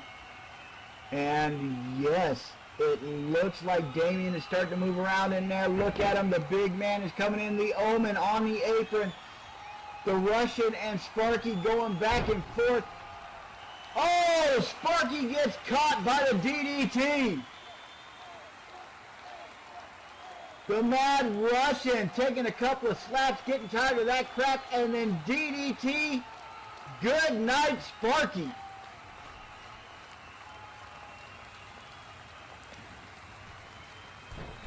And now Damien Crux comes flying over the top rope. He is the Omen flying into Sergey. Sergey pummeled, flattened by Damien Crux. Damien just mowing over the top of the Russian. Damien look. I mean, he's not even paying attention to the Russian now, Killian. He laid him out. He doesn't care about him. He is after Sparky. That's who Damien wants. And we can remember there's a lot of stuff going on between these two. Oh, Damien indeed. picking up Sparky, slamming him down. Damien's still got a lot of rage. I'm guessing about the whole Lady Tara thing and all that other stuff going on. All the pent-up rage. Big power slam just leaves Sparky lifeless on that mat. Now Damien turning around knowing he's got to clear this arena. Go ahead. Leading up to this, it seemed like almost everyone wanted to taunt Damien in one way or another. Well, that is something he has to deal with as the champion. Everybody wants a shot at that title, and if they can get under his skin enough Very true. to get him to go ahead and give him the shot, I mean, yeah, the taunting, the teasing, the whatever, calling him out, name So calling, very true. anything to get a shot at that title and take it away from him. However, I don't think they're quite prepared when they step into the ring with that man. No, not at all. Oklahoma Slam coming up, and he set him up and drove him. The Russian, no match for the Omen, as the Omen just goes to beating on the guy. Sparkles von Quinworth laid out by that power slam. He's just laying there, nothing to it. And Here's there the we go, impact. the Omen with the crucifixion. That ought to spell the end of it for the Russian. We got a pin. 1, 2, and 3. That's it. The Russian is out. Now it is down to Damien and Sparkle. Oh. What's Patch doing? Oh, Patch never got pinned. Patch left the ring. Patch is Oh, still in that's the right. ring. Oh, this should be interesting. Sparkles and Sergey started going at it, and Patch kind of quietly ducked out. Patch is still a legal man in this fight. And Damien is focused on Sparkles Von Quinworth right now. He's gone to the opposite corner.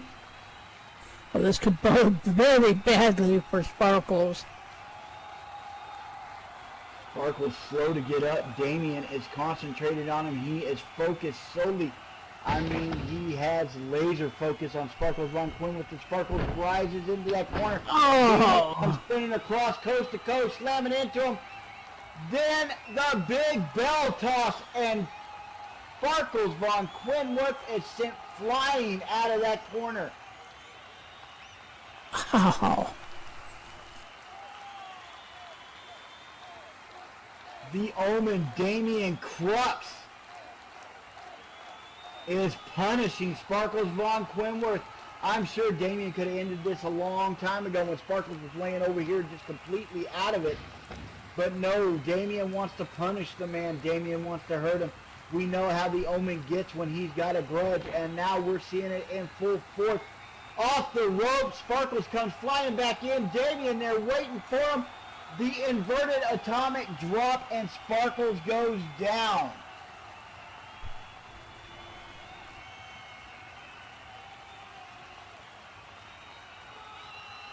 Damien not wanting to put him away yet. Wants to. Oh. I think he just realized Patch is in here still. And here he goes charging into the ropes as he clothesline Patches.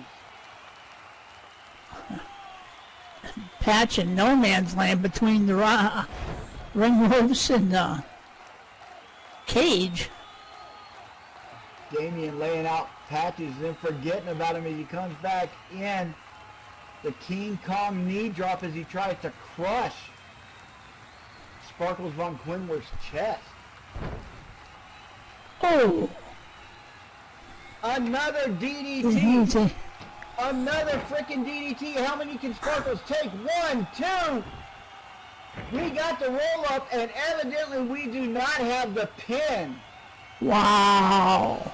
As Sparky still got enough to kick out of that and get his shoulder up. Somehow, someway, Sparky was able to get out of that one. Patch dragging himself around the ring.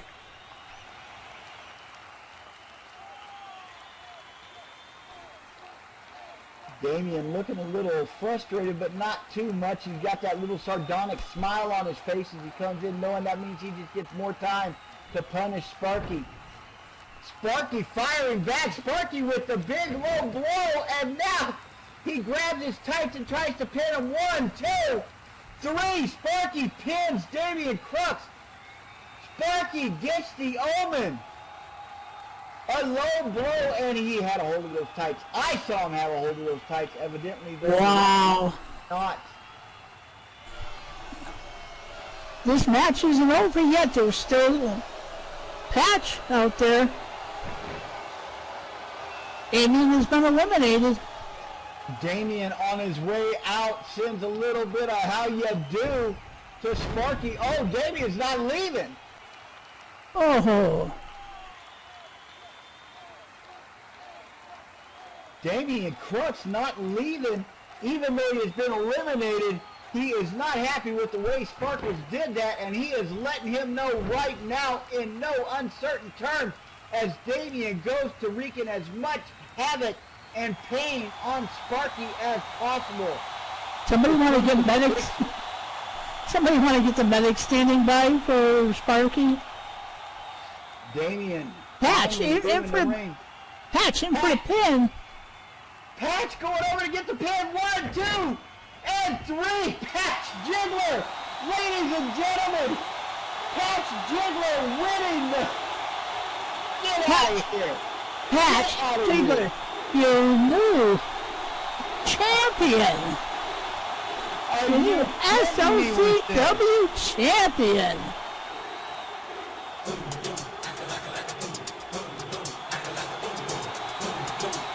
What a turn of events. Sparkles Von Quick Wow. to Damien. And winning by cheating, Damien not going without a fight ends up kicking the crap out of Sparkles and leaves him laying on the mat.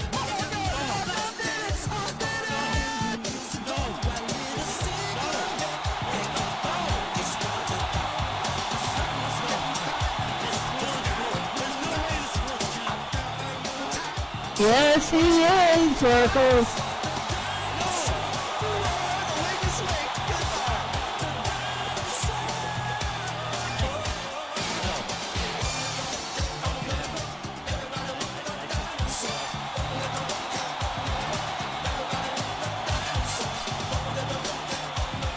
Ladies and gentlemen, your new SLCW Men's Champion, Pat Ziggler!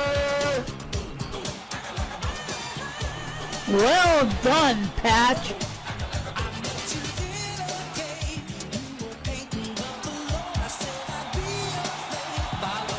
By hook or crook. Doesn't matter how he got it, doesn't matter where it came from. The fact is, he got that final pin and he got it legally.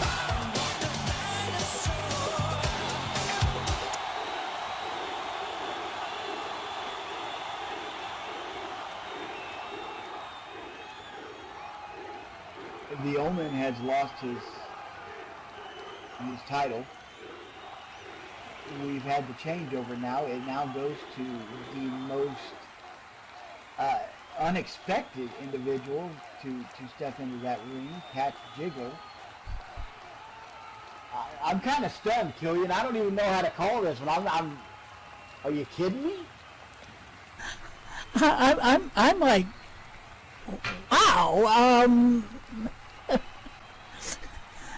Patch Ziggler.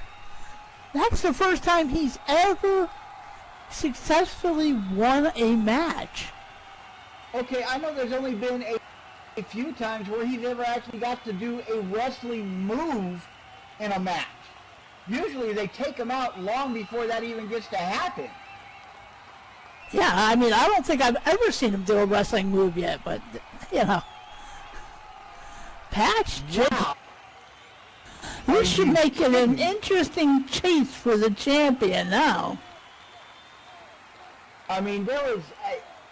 I remember Jericho coming out against Patch, and Patch even tried to throw a punch. Of course, Jericho blocked it and creamed him, but that was the first time Patch had ever actually gotten off any kind of offensive movement.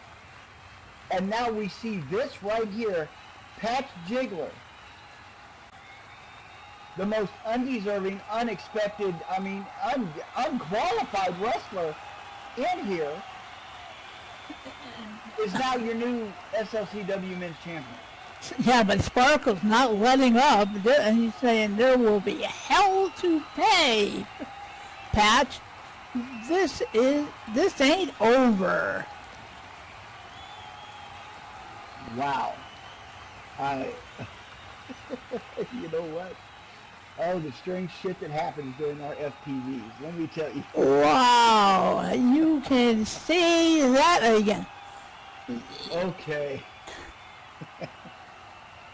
I just need to eat some M&Ms and try to absorb this and let it process what the hell just happened. Thank I think you, the Emma. best- Love you too. All right. Oh, man. Oh. So How do we top that? I mean, you know? I don't even know. So, James, are you going to stay out there? Are you going to rail James? Are you going to keep being our referee for the next match?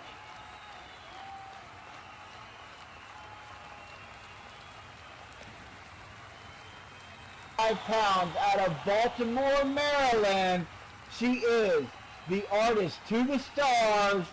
Her name is Calico. And may I remind y'all, she is a former WWF Women's Champion. She is not to be messed with. Talk like an open book. Sign me up. Got no time to take a picture. I remember someday all the chances we took. We're so close to something better left unknown. We're so Artist to close the stars. to something better left unknown. I can feel it in my bones. Give me sympathy after all of this years gone. Who would you rather be? The Beatles or the Rolling Stones? Oh, seriously, you're gonna make mistakes, you know. Come on, baby, play me something like Here Comes the Sun. Come on, baby, play me something. Her opponent, coming to us from the Dark Realms, weighing in at 120 pounds, standing 5'5", Phelan.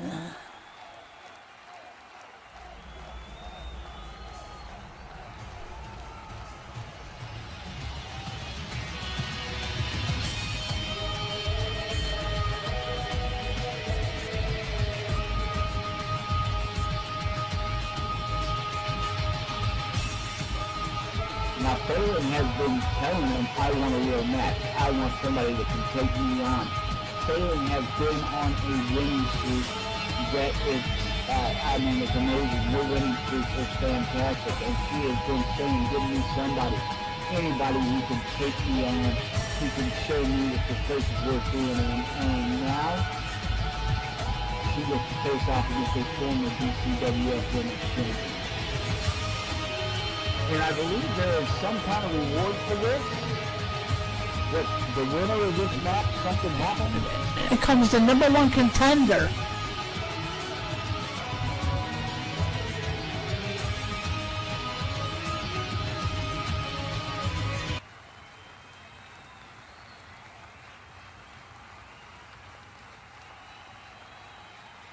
That's right. The winner of this match will be in the Women's DCWF Championship match at our next free preview.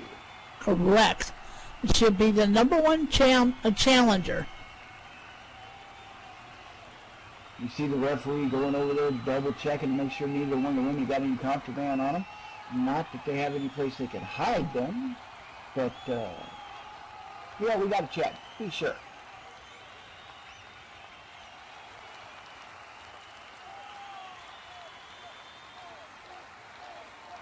All right, looks like the referee is satisfied. We got both ladies in the ring. It looks like we're about to get this one started.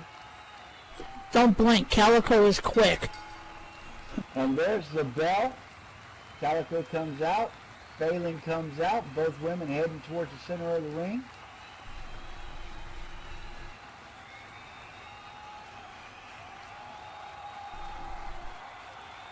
This match can happen very quickly, ladies and gentlemen. Both these ladies really agile.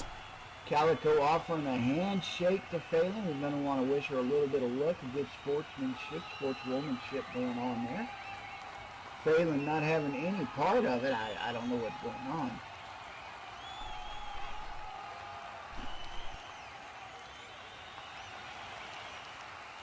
That's just Phelan. She is from the Dark Realms, after all. And Phelan goes right in. She's got no business with this whole I want to shake your hand thing. Phelan goes in. She grabs her up in the wrist lock and starts turning quick moves right now. Phelan. Wrist lock takedown, rolls her over. Oh, Calico back up on her feet. Quick comes off the rope. Calico's flying in with a sitting face buster, and bam! All of a sudden, Phelan is hurt. Calico off the rope. She comes flying in, grabbing up her legs. She goes in for the pin. 1, 2.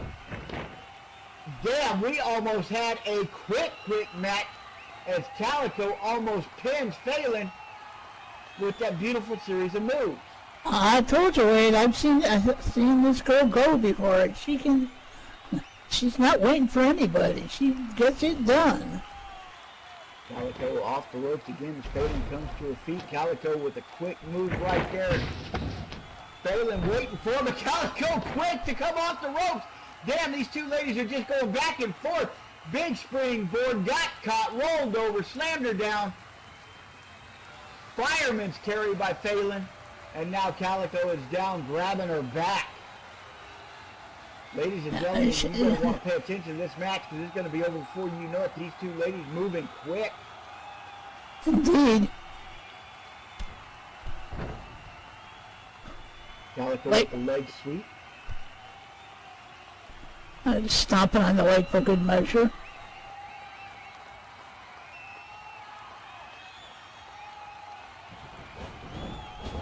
Calico staying right after her, though. Into the ropes. Llewellyn coming off of the Calico, leaping over her. Phelan's coming in. Calico off the ropes as well. The two charging at each other right there in the center of the ring. Looks like Phelan went for a back body drop. Calico rolled over it. Now both women off the ropes one more time. They're charging back and went for a clothesline again, ducking under it again into the ropes. And again, these ladies are going right at each other. Quick back roll as she moves out of the way. And now Calico's taunting Phelan.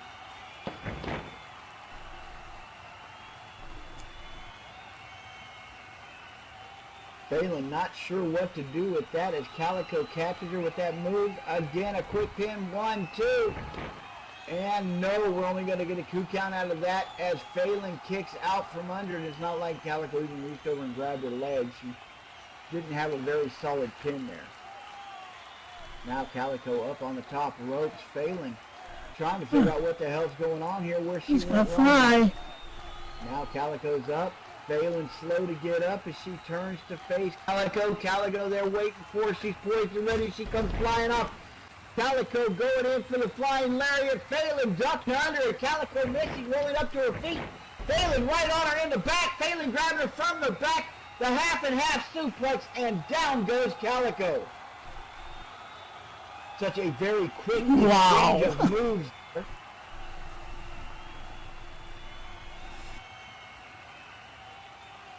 These two ladies are just, wow, going right to town. No one getting a real clear advantage. Phelan gonna do the Irish whip, but no, Calico whips it back around on her. Calico going coast to coast. She comes flying across. Phelan ducks under. Calico slams into the turnbuckle. Phelan back out and then back in, charging in that big back elbow. Oh, she goes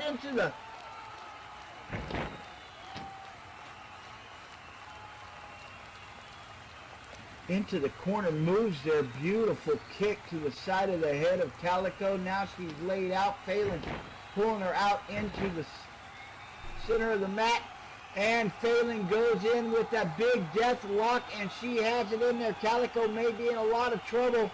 Phelan pushing hard on it. She's got the leverage there in the center of the ring. There is no place for Calico to go, nothing for Calico to grab, and Phelan has got that thing locked in. Calico starts to drag herself. She's refusing to tap. Referee right on top of it. Calico trying to keep her from dragging, but there's just too much power right there. There's too much strength in Calico as she starts dragging Phelan over towards the side. Calico going to reach out for those ropes. Calico in a lot of trouble, a lot of pain right now. And Calico reaches the ropes. Reaching up and grabbing it. Now we've got the rope. Phelan's got till 5. You hear the referee calling for the break. Phelan quick to let it go. Surprised by that, honestly. But the damage has been done. Calico obviously going to have to favor that leg right now. Phelan now has a new target. Across the ring, using those rings, those ropes to get that momentum. She comes flying over the top rope. right into the flying forearm. Looks like she catches her down. Both women are down because that doesn't feel good on either one of them when they land. No, and especially when you're greeted right out when you can't put air brakes on. When you see it coming like that. Now the two ladies are fighting outside the ring. You can hear the referee counting those out. Phelan, Irish whip Calico into the steel staircase. Phelan right in after her. The referee is in there counting him, telling him to get back in the ring. We're up at 3 already. Oh, Phelan turning this around. Big suplex right into those steel stairs. Those stairs are taking a beating today, and let me tell you, they're still in better shape than the ones that have been slammed into them. Mm-hmm. Phelan quick to get back in there, breaking the count. And then back out. Phelan knowing how to work the count there. Calico in a lot of trouble. Phelan's definitely not a rookie wrestler. She's been around. She just hasn't been here before that I know of. Oh, Phelan goes in, and Calico is there waiting for the STO after a crocodile kick. She keeps it up. Calico telling her, get wrecked.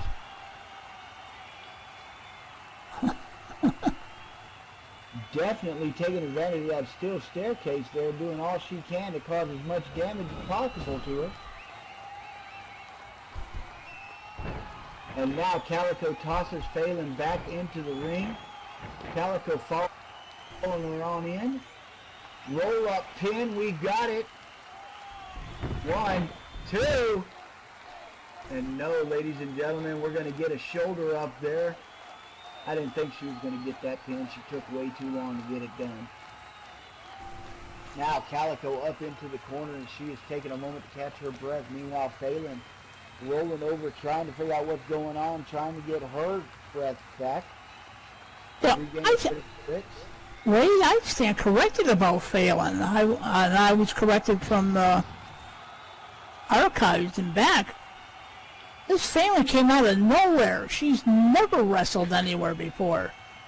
Not that we know of, and not that we've seen. No. But we saw when she first appeared, she came out of the crowd. Yeah, she just came out of the crowd. And she came out and almost won the SOCW Women's title in her debut. Out of the crowd. Yeah, exactly. Right.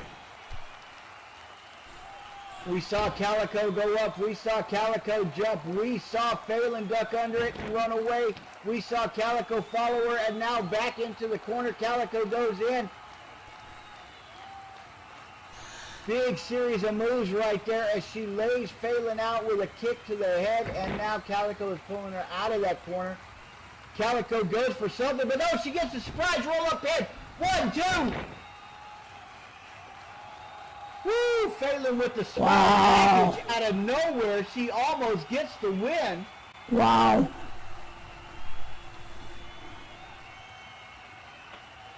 The wrestlers separate at this point.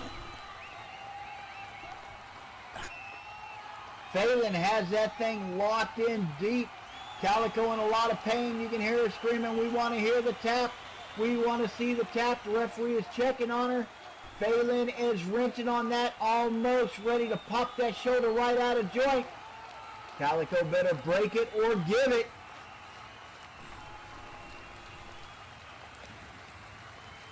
Calico refusing to give in. Remember, ladies and gentlemen, she is a DCWF, former DCWF Women's Champion.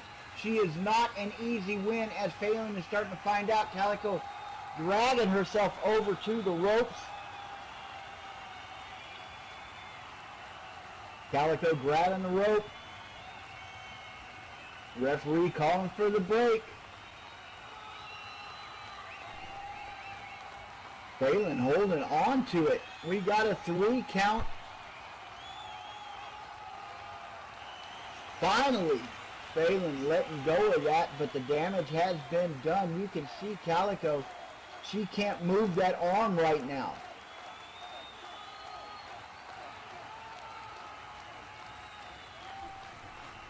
Referee giving a little what for to Phelan. Phelan knows the rules. She knows she's got till 5.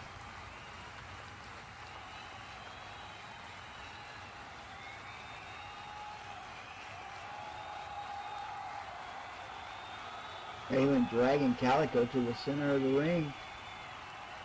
Looks like she might be setting her up for a little something. And there we go, the force shatter.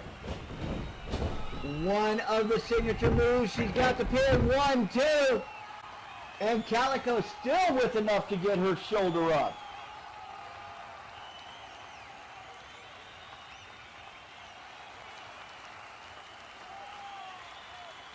As one of my former co-hosts used to say, 2.9999 that one.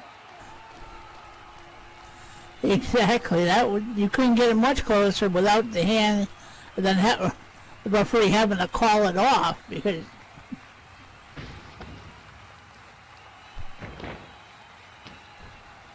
Phelan springing off those ropes. Oh, but she is caught by Calico, who is waiting for the open your mind, the Frankensteiner, and she nails her with it. Calico, though, in a lot of trouble. Calico having to use the ropes to pull herself up. Phelan looks like she is out cold after getting caught by that open your mind. yeah, that was a solid shot applied by Calico. Phelan slow to roll to her knees. Calico, she is poised, she is waiting, she is ready, and Phelan turns. Calico charges, springing off those ropes. Calico charges right into a big foot, big boot, and then she gets cut by the Imperator DDT. She is down, she is out. 1, 2, 3, ladies and gentlemen. Phelan taking out the former DCWF Women's Champion and moving into the slot at our next free preview, where she gets a shot as the DCWF Women's title. Phelan finally getting what she wants, and her streak remains unbroken, ladies and gentlemen. Wow. Wow. That was a hard-hitting match. That was a crazy match. Oh my God. I hope Calico's still alive. Well, she is. Maybe a little bit scatterbrained now, but looks like she's at least alive.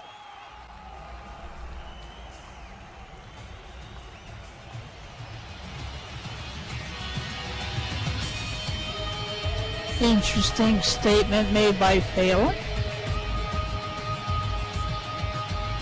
I guess Hamada will get to pay for what horses did.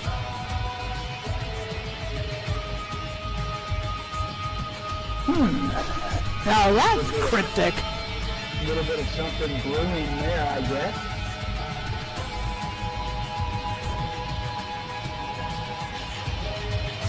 All right, ladies and gentlemen. Woo! That was the most keep my heart pounding. How are you doing out there, folks? We hope you're enjoying the show. A little bit of reminder, we do have fan groups, we do have Facebook posts, we do have all that stuff, and if you want to become a part of it, go ahead, head out to the front, grab your application. You can be sitting here doing what I'm doing, getting this wrestlers after watching all these wrestlers, doing what these wrestlers are doing, or doing what that awesome referee is doing. Anything you want to do with the DCWF, we got an open. Just go ahead, grab an application, and come. You want to get that. And there are links for you. I just popped in.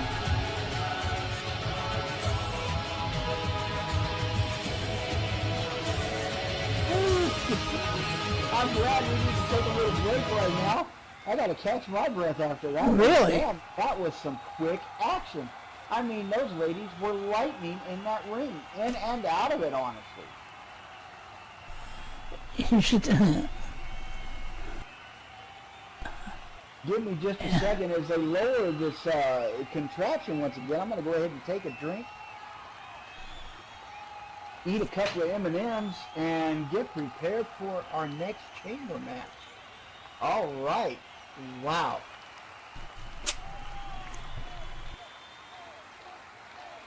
This is the ladies' chamber. This is, in fact, the ladies' chamber match. All right, we're going to get it started. No hesitation here, weighing in at 135 pounds. She stands 5 feet 7 inches tall. She hails from Vancouver, British Columbia. She is the Dancing Darling, Erie. She gonna bring cookies again?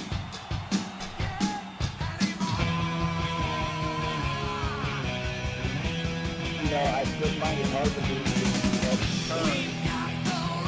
But I'm loving it. I really am. She is the pride of England, Jessica Lionheart. She's also the queen of our ring. The current defending queen of the ring. Yes, she is. I actually had to miss that show. I was so upset that I had to miss that. Well, you would have gotten to see Michael win the king. I really wanted to see that.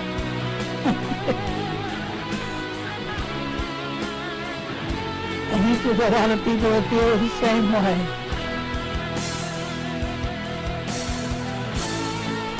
Jessica Lionheart showing up there with the body. That's a really good with that. I'm not sure if she is a women's champion or not. A proud champion, I mean. I don't know if they all play to her, but she definitely makes an imposing figure. Okay.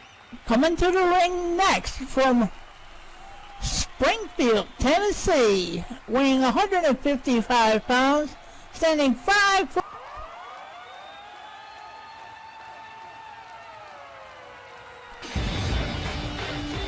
Yeah, I wonder how she got the spot. I'm not going to say anything.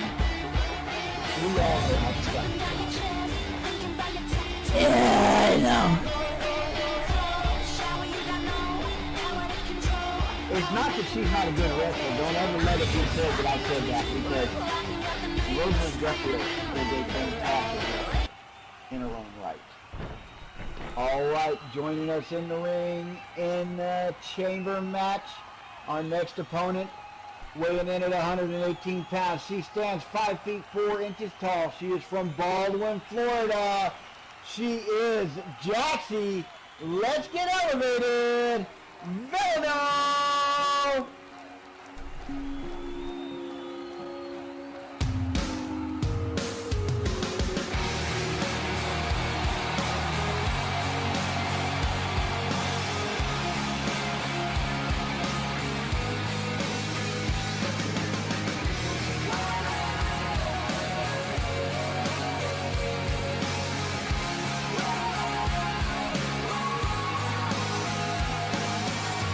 I'm not your ordinary girl. When I first came into this world, I was born.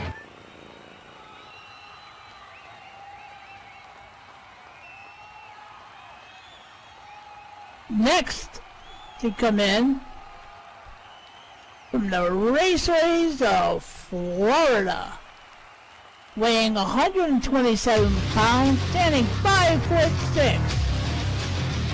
She is your DCWF Women's Champion, Hardcore Hamada. You know, I can't help but like her for you. I know I'm not supposed to. I know I'm supposed to be in these stage comps. But I'll tell you what, for a woman that takes as much damage as she does and still gets up and gives it right back, for being a hardcore, the first time in a hardcore, I got me some love in these Hamada. Well, matter of fact, Lee lost the champion's privilege of being last in. Lee will be one of the first ones in the ring to start this match. Why is that? She lost the match again, I forgot it last week.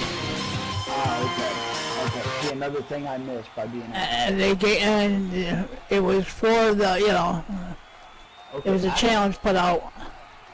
I don't have our last opponent on here. I don't know who that is. Ladies and gentlemen, I think he does. hello. It's the illustrious Warzone General Manager again. Hello. All I right, told folks. you earlier. I told you earlier I had a dream. Part of that dream was the chamber you see right in front of you. That beautiful, lovely structure, clearly designed for one thing and one thing only: brutality, pain, all kinds of glorious suffering. It makes me giddy just thinking about it. And I do not underestimate the ability of these women in that ring right now to deliver exactly what I dreamed of. I don't. But I still felt like there was something missing. There's just a tiny little bit of edge missing that would make this Elimination Chamber match perfect. It would make my dream come into complete focus. And after a lot of searching, I finally found what was missing. Ladies and gentlemen, the final entrant for this Elimination Chamber match, from Okinawa, Japan, weighing in at 146 pounds, standing at 5'8", Kamikaze Chayoko! What? Whoa. Whoa. Chayoko. Have fun, ladies.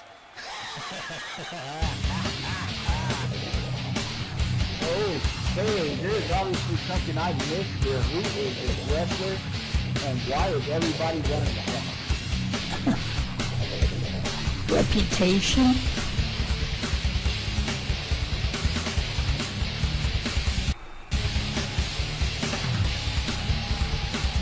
Alright, folks, we got our first two wrestlers. Jessica was actually let into this after appealing to Charlie. She cut her face, and Charlie finally relented and agreed to allow Jessica Lionheart to be in this match. And then obviously with Mrs. Duffield, how she got in. Alright, we see the two women come to the center, and as you said, Lee Hamada has to be the first one in there, and her and Jessica Lionheart are going to walk up and go right at it. Lee Hamada, the first lady of hardcore, Jessica Lionheart, one of the strongest, one of the biggest, and I say that in the most flattering way that I possibly can, women in the DCWF. Lee sends Jessica over into the ropes. Jessica springs off, and you see right there just a big shove. That is pure power right there, ladies and gentlemen. She's a big power. She is definitely a power style wrestler. Hamada's got a duck move, snipe, shall we say? Use her speed if she can. She's got to keep moving. Yeah, I'm not sure any of that's going to help against Jessica Lionheart. I mean, we have seen Jessica just mow down people with that power. And look at her. I mean, she towers over Lee Hamada. And you've seen her so far. We watched her push her like it was nothing and grab her and yank her around, throwing around like a rag doll. Lee Hamada trying to resort to a little bit of sneaky Kim's there. She goes in for that eye rake. Lee Hamada coming off the ropes. And there she goes. Beautifully done. Leaping on to Jessica Lionheart, driving her into the mat, and then a series of face punches. Jessica kind of reeling after that one. Lee Hamada coming over here, and now she's showing off. Lee needs to go ahead and stay on top of her opponent. Jessica Lionheart is nobody to be taken lightly. Do not turn your back on the pride of England. Don't do it, yeah. In the center of the ring. Big hip toss right there, and it's not like she threw her just a couple of inches.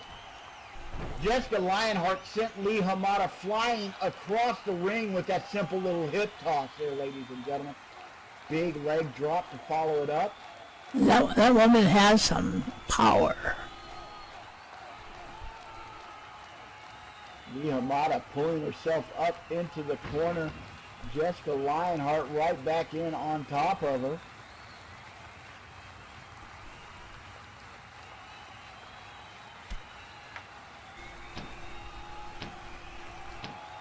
And she has her pinned in that corner, and you may think those chops don't really do much, but when somebody with the power of Jessica Lionheart lays her forearm across your chest, it'll damn sure make you wish you learned how to breathe again.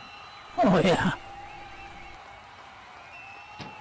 Punches to the gut right there as Jessica Lionheart goes to softening up the Lady of Hearts, right? Lee Hamada trying to fire back now. She's trying to do something to break off this momentum that Jessica Lionheart has going, but Jessica shrugs it off like it was nothing and just continues to... Oh, the gate opens. Our next one is coming out. It's Rosalind. Rosalind Duffield is coming out.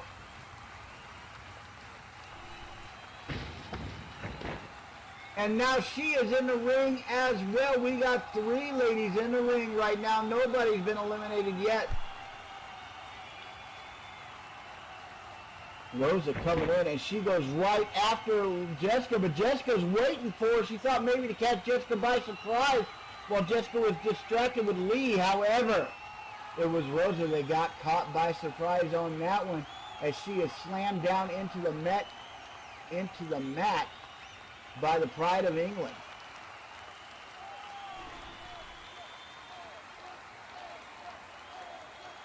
That might actually give Lee a chance to catch a breath.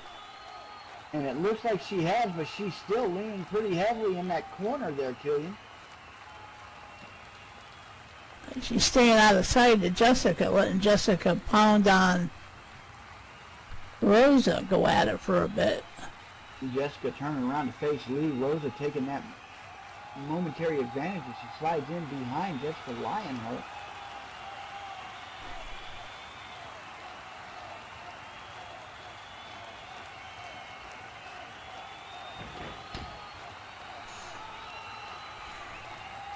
Jessica walks over there and sends Lee right back down with a big haymaker. Down goes Lee Hamada, and Jessica Wow. from back to Rosa. Wow, that'll ring your bell pretty good. After a shot like that, you're going to be trying to answer the phone as it is. The ringing in your ears. Now Rosa, it seems like she has moved past Jessica. It looks like she was going right after Lee Hamada. Or maybe she's going over to protect her. Who can tell right now? I got no idea what's going on. Maybe those two have formed some kind of alliance. Maybe not.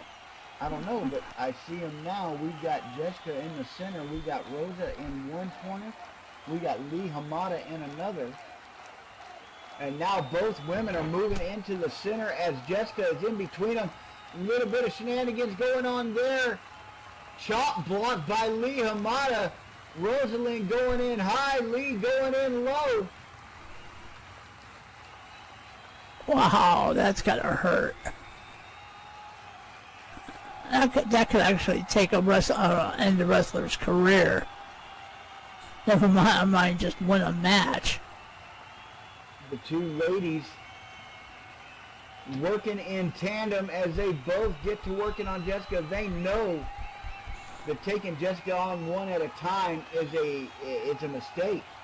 It's foolhardy. And now these two seem to have gotten it together, and now we've got Jessica Lionheart locked up with Lee Hamada in the center of the ring.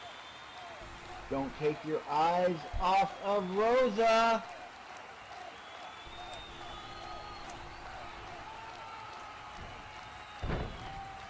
Rosa moving in to get behind her. Oh, the break from Lee Hamada. Saw a big super kick, sending Jessica Lionheart down to the mat.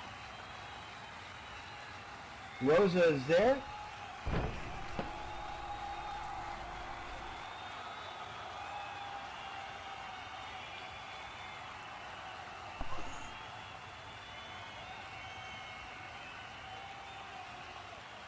Jessica Lionheart looks like she is trapped between the two.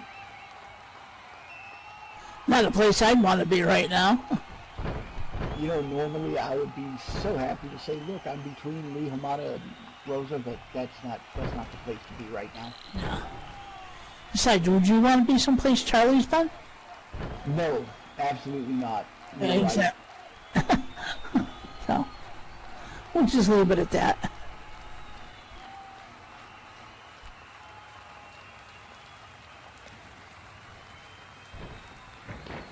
Jaxie now into the ring. We got Miss Villano. She is in. She is. Let's get elevated, and she is elevating right now. The two women are going to work on Jessica Lionheart. Jaxie's up in the corner. She comes flying off. Big attack right there as Jaxie catches Lee Hamada and lays her out, kicking her off of Jessica Lionheart. We got 4 women in the ring right now. Jaxie taking out 2 of them with that beautiful flying kick off of the top rope. Jessica Lionheart, she is crawling off, trying to get some kind of distance, trying to find some way to regain her composure. She just had the shit kicked out of her. And there we go, that big roar from Jaxie. Rosa really hanging in there in this match. Woo, Jaxie Villano, you never know what's going to happen when she comes into the ring. Oh, no, no lie. Watching her wrestle. As she said, get elevated. And these ladies are just going to fly. I'm already, you know how much some kittens love their naps. Naps. Their nachos. How does she get the cheese out of her fur? Like any cat. She licks it. Jaxie ducking under an attack from Rosa. Jaxie! Beautiful de-elevator right there as she catches Rosa and drops her hard.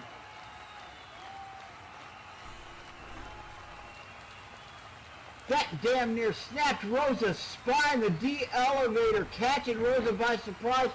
And now into the ring. Jessica Lionheart still laying over there. And who have we got to join us? Ladies and gentlemen, we got 5 women in this ring. I'm not sure what the hell we're going to do about this. Chiyoko in the ring right now. Lee Hamada going for a nasty bulldog on Jaxie. Jaxie's head slammed into the mat. Jessica Lionheart facing off against Chiyoko. Wastes no time spearing her down to the mat. Chiyoko on top of Jessica Lionheart just wailing on her. Lee Hamada looking around at the corners wondering who the hell she's going to attack next.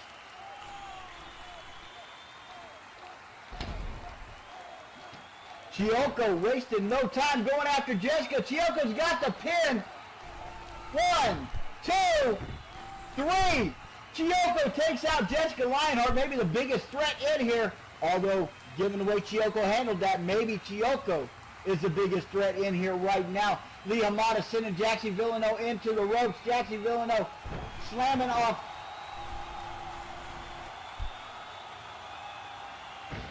into the corner. Lee Hamada turning to face off against Chiyoko.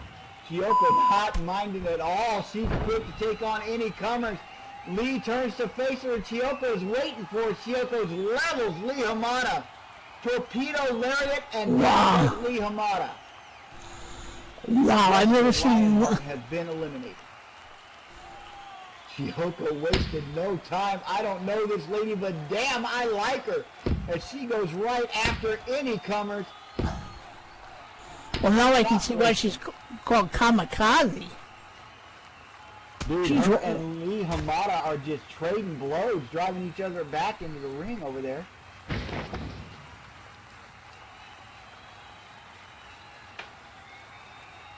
And now we got Jaxie Villano facing off against Rosa Duffield over there in the corner. Jaxie trapped in that corner. Rosa going into the punching. Lee Hamada coming off the ropes. She is charging in at Chiyoko. Chiyoko looks like she's a little stunned right now. Lee Hamada coming in. And what have we got? Eerie, the dancing darling, has been released from her cage. Lee Hamada sending Chiyoko over the top rope. Chiyoko down on the outside. Meanwhile, in the corner, Lee. All ladies in the ring at this time. Jaxie Villano. Eerie, the dancing darling, both of them teaming up on Rosa. Meanwhile, outside, we've got action. We've got him between the bars and the ropes. We got Chiyoko and Lee Hamada. Looks like Jaxie and Eerie are coming up with a plan on how to take out Rosa. Rosa's in trouble. She may be in a bit of trouble here. Looks like we got a little tag team action happening. between Erie and Jaxie.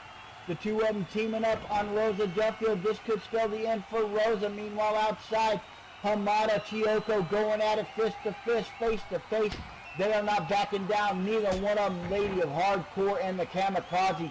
Both of them just going at it, locking up, fighting. Meanwhile, over there in the corner, we see Erie and Jaxie. Both of them going at Rosa. She is in a disadvantaged spot right now.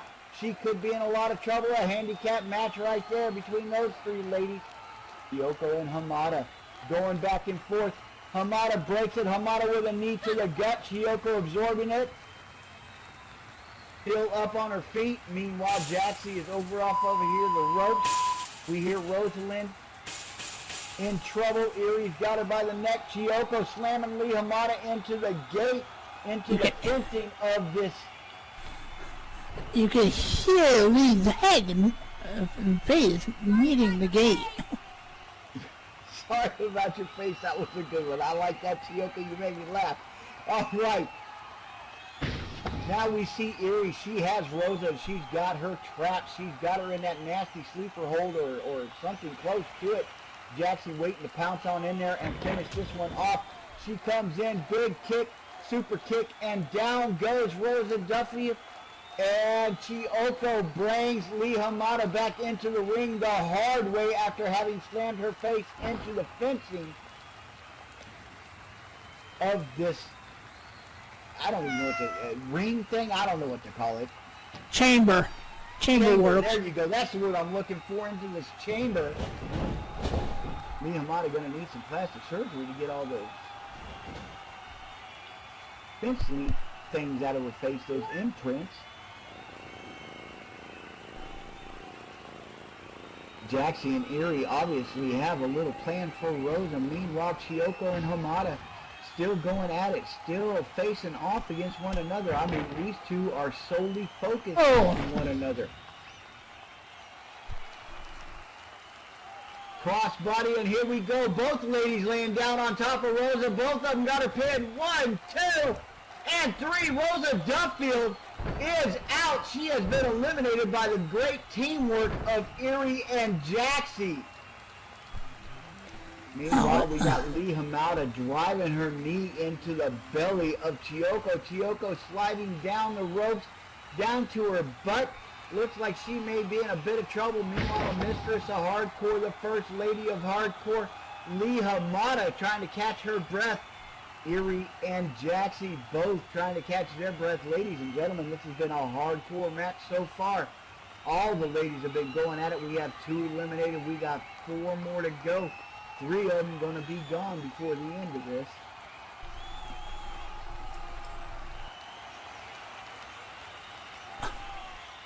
These ladies are one up in the men. Erie looks like she is turning around to face off against Chiyoko.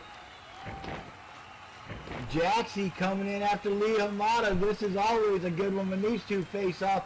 Meanwhile, we got the lock up and we got a shove. Erie shoving Chiyoko back. Chiyoko coming off the rope, shoving back on Erie. Both women stumbling kind of across the ring. Meanwhile, we got Jaxie and Lee Hamada locking up over here. Erie set of haymakers for Chiyoko.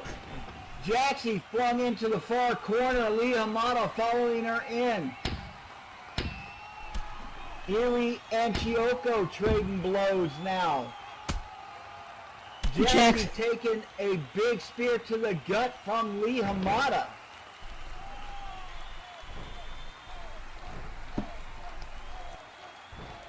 And now Chiyoko is taking the upper hand here against Erie. Action all over this in the chamber. You blink, you might miss something, ladies and gentlemen. That's how fast it's happening. Jeez, this close corner over here, these two, you can hear flesh hitting flesh as they are just beating the crap out of each other. Meanwhile, over in the far corner, Lee Hamada has Jaxie Villano down. She had beaten her almost into submission. The First Lady of Hardcore taking out her frustrations on Jaxie Villano over there. I've seen Jaxie take plenty of punishment though too. So Oh, absolutely nothing to be said about it. I'm not slighting anybody. However, it looks like Lee Hamada has the upper hand as she sets Jaxie up on the top rope, sitting her on the top turnbuckle.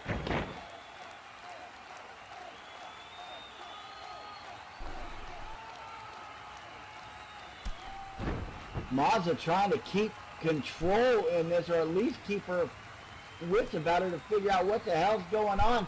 Chiyoko with a leg sweep. Down goes Erie. I'm about ready. Chiyoko taunting Erie, telling her to get up.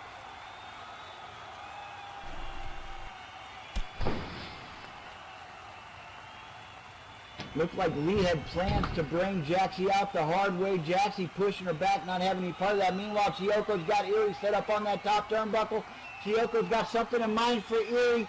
Jaxie and Hamada are locked up in the other corner. it's like, where do you keep your eyes? Oh, I just got him on. Hamada and Jaxie. Lee Hamada, DDT on Jaxie Villano. And now Chiyoko brings Erie out of that corner in a hard way as Erie is in trouble. Her back is hurting her. Meanwhile, we still have Lee Hamada beating the crap out of Jaxie Villano over there in the corner. Jaxie needs to do something. She needs to figure out a way to get control of this, or else she's going to be the next one eliminated. Oh, Chiyoko picking Erie up by her hair. Chiyoko throwing Erie into the corner. Erie slamming into those turnbuckles. Chiyoko right on top of her. Oh, that's got to make the back feel even worse. As you can see, Erie's slumping down a bit. Erie in trouble. Maybe Erie wasn't quite ready to face off against Chiyoko. Meanwhile, obviously, Jaxie was not up to the task with Lee Hamada as Jaxie is taking all the punishment again. Chiyoko has Erie set up on that top turnbuckle. Chiyoko's got a little something in mind. The kamikaze going to do a little bit of pain, a little bit of punishment here to Erie.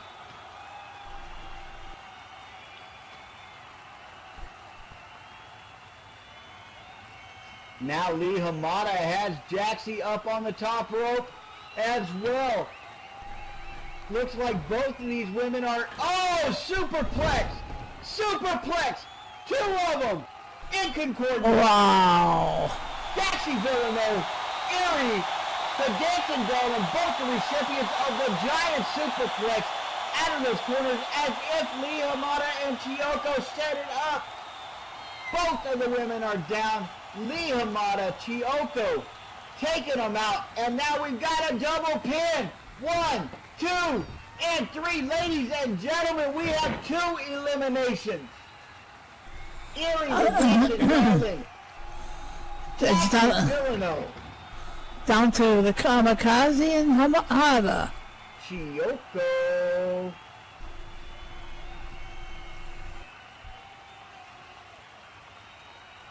And don't forget, Lee's been in here since the very beginning of this match. All right, ladies and gentlemen. The two ladies are going to start circling each other in the center of this ring. They both know what's on the line. The title is sitting out there for either one of them. That's right. Oh, hell. Chiyoko bringing a little sneak play as he slides Chiyoko into this match with him.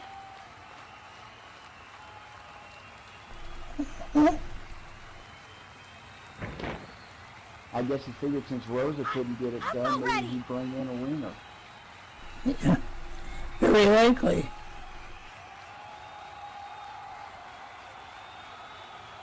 Got a feeling Charlie's going to tell the dog to move over tonight.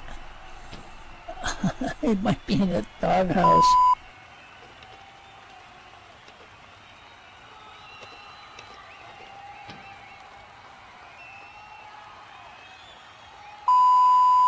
Alright, these two ladies are just going at it, and now Lee Hamada showing a little bit of that wrestling technical savvy. Beautiful move there.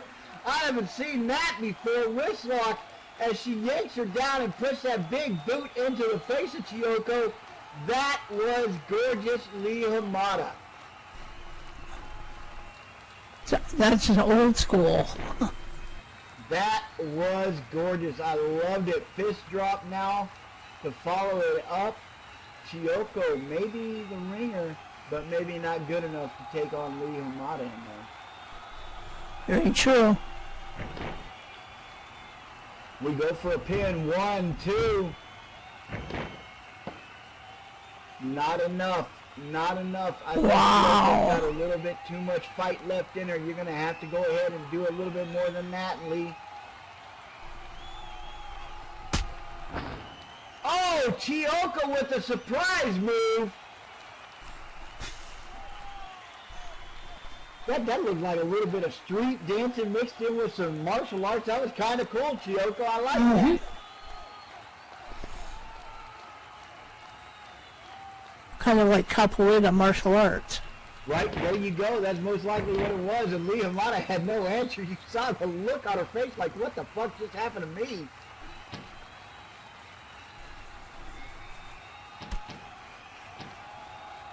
Now Chiyoko is just going to work on her. Chiyoko, nice tiger suplex.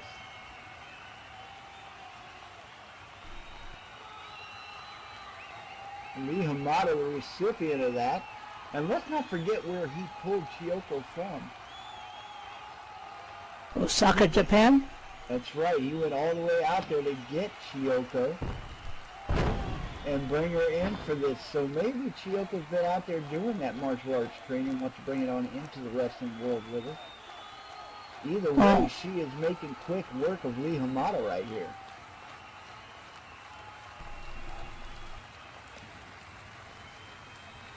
Well, martial arts are part of the culture, too, of Japan. I mean, can't deny that. Oh, Chiyoko calling out. She is calling out everybody as she goes to work on Lee Hamada, the big Manchukuo driver, and it's the finisher. It's 1, 2. No! Wow. And Chiyoko not happy with That that. Michinoku driver, very few ever get out of that, and she had her pin, and Lee Hamada not ready to give up. Chiyoko, you may think you are all the stuff, you may think your shit don't stink, but in this ring, that is the first lady of hardcore right there. And you're going to have to do a whole lot more punishment than that before you can take her down. She brings her lunchbox to the ring.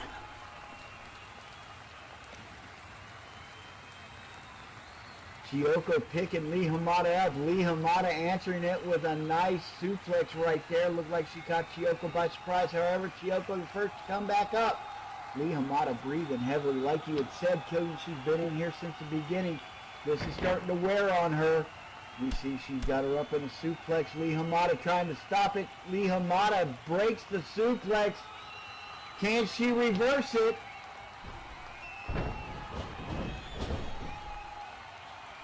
Lee Hamada doing her move, rolling her up, and there's the counter. 1, 2.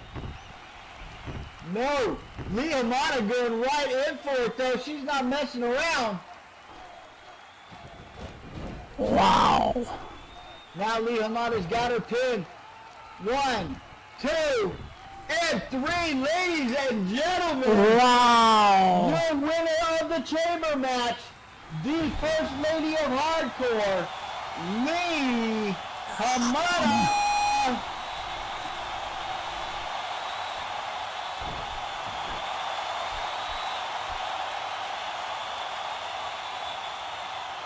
You have to give Leah her props on that. She earned that match from me.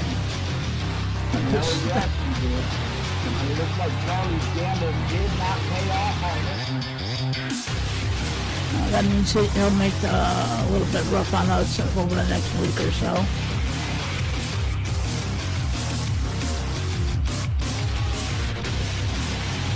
What a match, though, ladies and gentlemen. Give it up to these ladies for putting out one hell of a match for you. Chiyoko looking like, what the hell happened there? Lee Hamada smiling.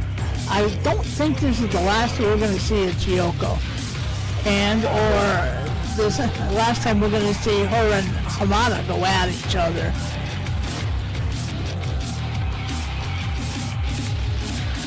I mean,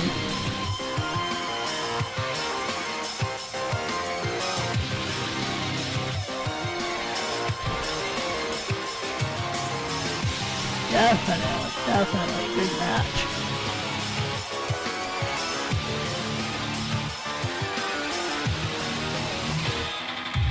Well, once we get the chamber out of the way, ladies and gentlemen, we will be having our main event. Yeah, as if 2 chamber matches weren't main enough.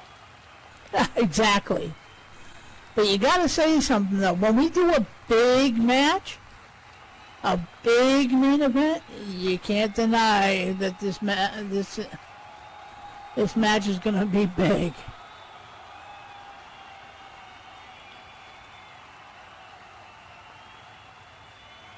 Smash of Champions, folks, we hope that it's been bringing to you everything that you had hoped it would. We started out with hard hit action, and it only got better from there. Now, don't forget, ladies and gentlemen, we will be off tomorrow. We will not be doing a show tomorrow, so no Warzone tomorrow. I will, however, be dancing at the Golden Nugget if anybody's interested. Oh, who was that? We were joined by our very own boss. Look at this, Numbers Rossini. Welcome to the comms desk. Oh, and of course, Numbers to be here for this. He orchestrated this match. It is a pleasure for both of you to be sitting next to me. The man with testicular fortitude.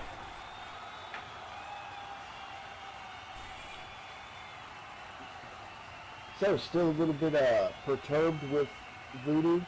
Look, we are gearing up for what could be the most important main event in CWF history. It's the most we've ever put on the line. Forget about the belt, forget about the money that comes with, forget about the payout.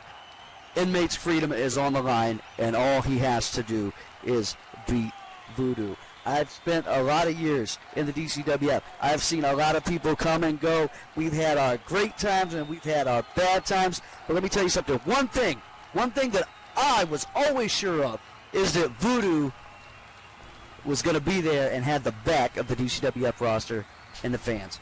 And I don't live in that world anymore. Do you live in that world? No, you don't, because he doesn't.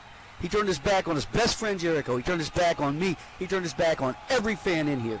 And the only way to take care of that problem is to put him up against somebody who has absolutely nothing to lose and everything to gain. And that's why I went out and I secured Inmate's freedom, and all he has to do is win, and he's on parole. That's it.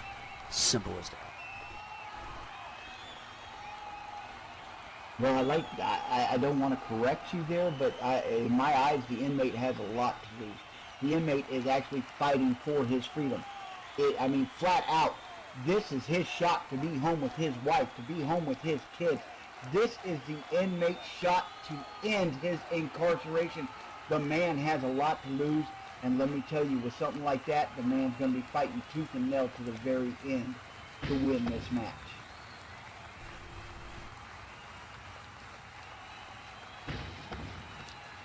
Let's get it done.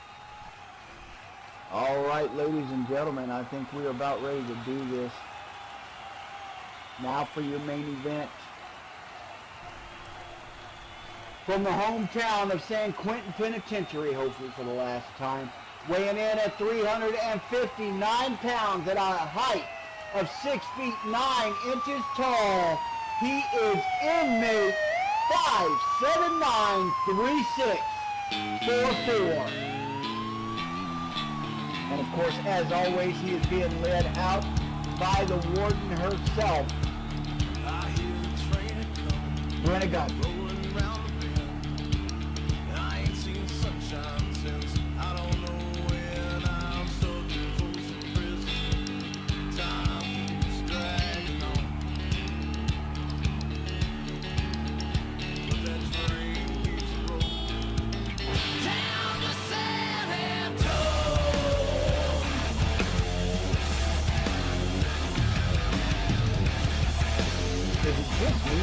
because the Warden gets better looking than that.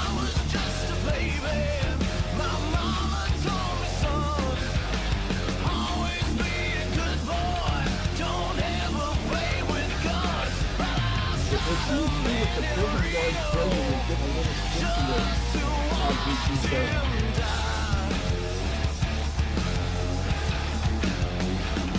when I hear that whistle blowing,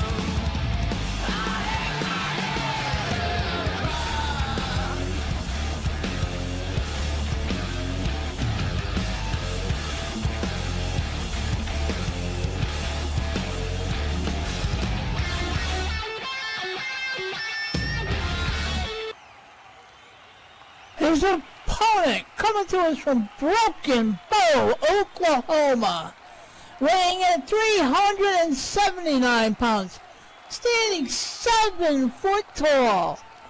He is your DCWF Heavyweight Champion, Voodoo the Bear Cooperstone.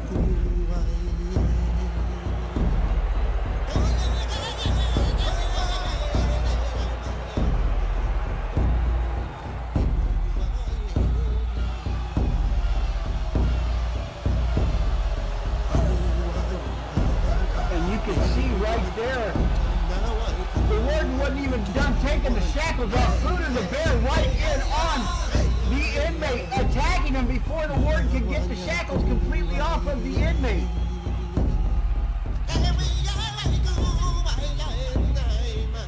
Oh, they're just going right at it.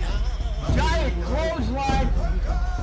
The inmate still has his leg shackles on as Voodoo goes after him. Voodoo tearing right into him, not even giving the man to get unshackled. Voodoo attacking the inmate. The inmate taking punishment right off the bat as Voodoo has him up there. Voodoo charging after him as the inmate gets into the ring. Voodoo sending the inmate sliding into the ring and then following him in. Ooh, not giving him an inch.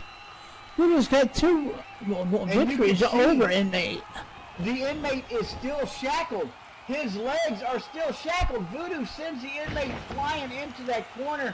The inmate slams up against it. Voodoo, the giant of the DCWF, slamming into the inmate, ramming into him. That big Oklahoma Express as he slams his full body into the inmate.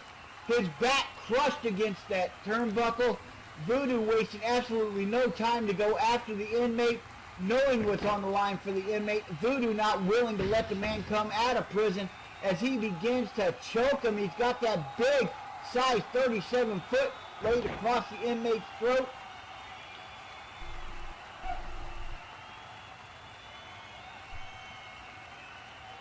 Mazza trying to grab control of this match.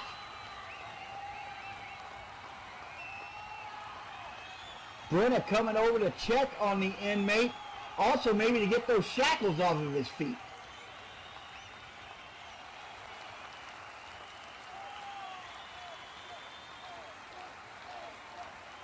Brenda trying to give some encouraging words to the inmate as she finally gets those shackles off of him. The inmate getting a moment to catch his breath as Mazza stands in front of Voodoo.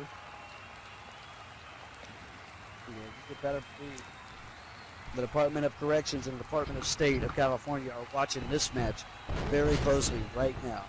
I don't know if they're rooting for the guy or not, but the fans, I think they're behind him. I think they've had enough of this big red idiot that's in the ring right now. We have to start. Call him a big red idiot. I think he's just a big idiot. I'll let you two handle that. We do not need the sponsors coming down. All right, the two men are just going at it now. Yeah, Voodoo is the bigger of the two, but he's not by much. And it's not like he's going to intimidate the inmate. You hear that thumping in the chest. Voodoo sending the inmate into the ropes. The inmate springing back after Voodoo, waiting for him as he catches him with that big tilt-a-whirl back break of the inmate, slamming down hard.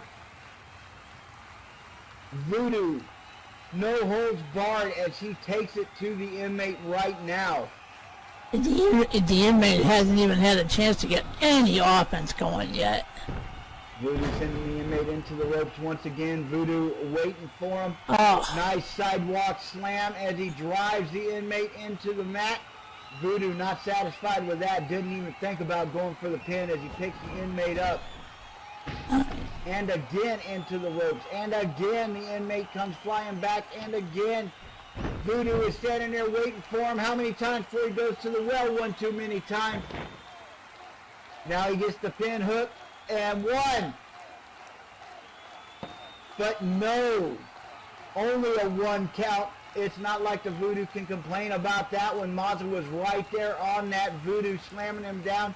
1 count for him, and this is where the inmate needs to reach down deep. He reached down, grab a pair, and take it to Voodoo the Bear Cooperstone. The inmate slammed up against the turnbuckles. He's in the corner. Voodoo the Bear, coast to coast. He comes flying across.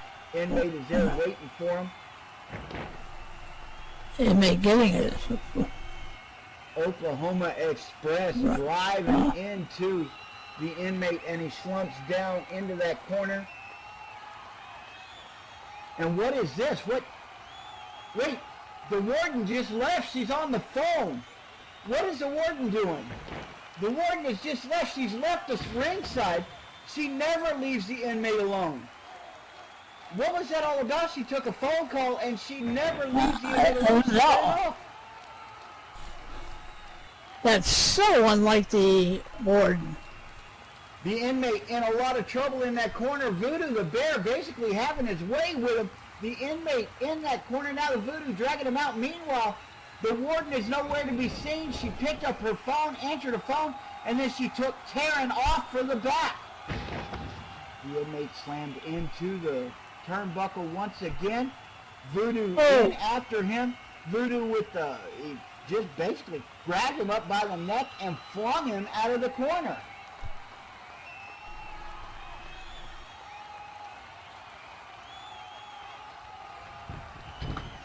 Voodoo going for the pin. This could be it. We could lose all our hopes and dreams right here. 1, 2.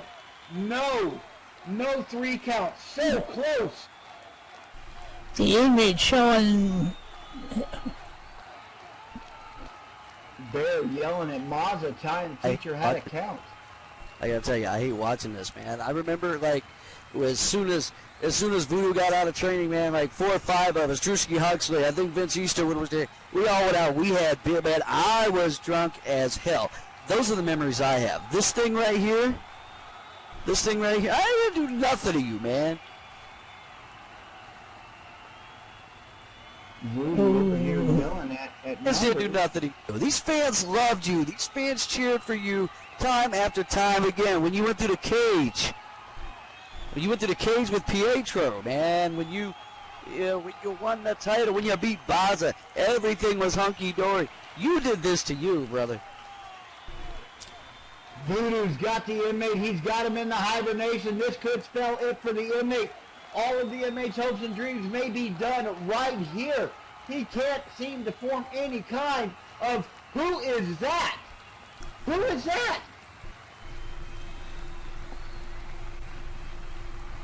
Wait, Numbers, who is that? We can't Figure it we out, can't- genius. My we phone can't book play is any- big. So was the warden's. All right. I'm telling you, the inmate is in a lot of trouble. Drew, the Voodoo is having his way with him right now. The inmate has not been able to form any kind of offense. He's not even been able to form any kind of defense. Finally, the inmate slips up out of that, and Voodoo is down. It looked like maybe we had a jawbreaker situation there as the inmate grabs Voodoo, trying to break out of that hibernation. We got this the blonde lady at the side of the ring. Never heard her before. Never seen her before. The warden is gone. But now we've got the lady on the side of the ring, and listen, she is yelling. The inmate obviously recognizes her. The lady is calling to inmate, calling him baby. Could this be the inmate's wife? Could this be the woman that he is fighting for right now? The reason he needs his freedom. Could very well be. Voodoo the Bear. No mercy shown. No anything. Voodoo is Look just... at the power. He's an animal now. He's got the pin. 1, 2. This may be the only time M gets to see him out of the bars. I mean, the inmate needs to do something. He's got to reach down. He's got to find something somewhere and be able to fight back against the Bear. I'm going to venture a guess and say that's his wife standing out there on the side of the ring. So he's got the visual confirmation that she is there. He knows what he's fighting for. He's got to find it within himself to power up, to reach down, grab a pair, and take it into Voodoo. And there he goes, the inmate, picking Voodoo up, slamming him down, and he goes into wailing on him. Voodoo the Bear caught by surprise by that one. Prison riot in effect. The inmate's just going to pour it on now. You know, I remember being, this is a relevant story, let me tell you. I remember being 12 years old. It was my first time on the high ropes course. It's a confidence course where I was living at the time. It was a 100-foot tall tower. And the guy, my coach, he was on belay on the bottom. And I'm halfway up. I'm 50 feet up, but I can't do it. It's scary as hell. There's nothing for me to reach. And the coach locks his belay. Now, that means one thing. I can't come down. There's only one way to go, is up. And that's what I could do. That's the only way I could go. Finish that last half, go that 50 feet, and I learned right then what happens when you put a man's back against the wall. He can go all the way, and the inmate, his back is up against the wall. That's what I know. And Voodoo, it doesn't look like it now, but his ass is in trouble. I cannot agree with numbers more. Oh, exactly. I've been in that situation, although I was a young Marine when I first got put into that situation, so I know how frightening it is to be 50 feet up on a wall like that and have that belay locked. So yeah, I can understand where you're coming from. Numbers, and you're exactly right. This back is up against the wall. There is only one way to go for the inmate, and that is freedom.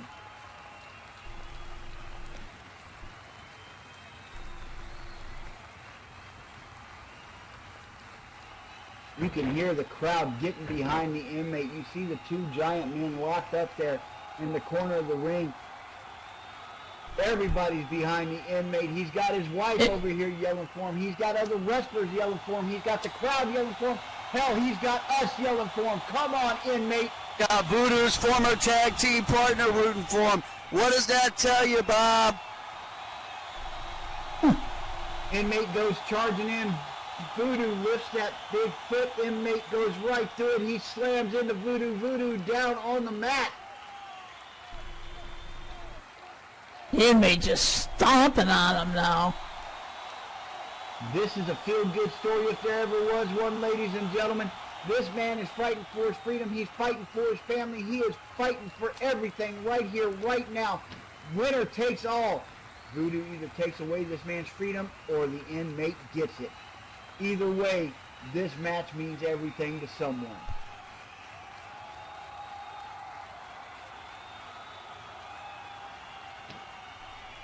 The inmate with a big back body drop, and let me tell you, the inmate at 6'7", 6'8", lifting Voodoo up into the air and dropping him. Voodoo, that's a long way to drop for a man as big as you are. And this is where it comes true, folks. The bigger they are, the harder they fall. You come flying down when you're weighing almost 400 pounds. That mat seems like concrete when you land. Well, like they say, what goes up must come down at some point. The inmate starting to build it. His momentum is going. He is coming off those ropes. He is dropping that big leg across the chest of Voodoo.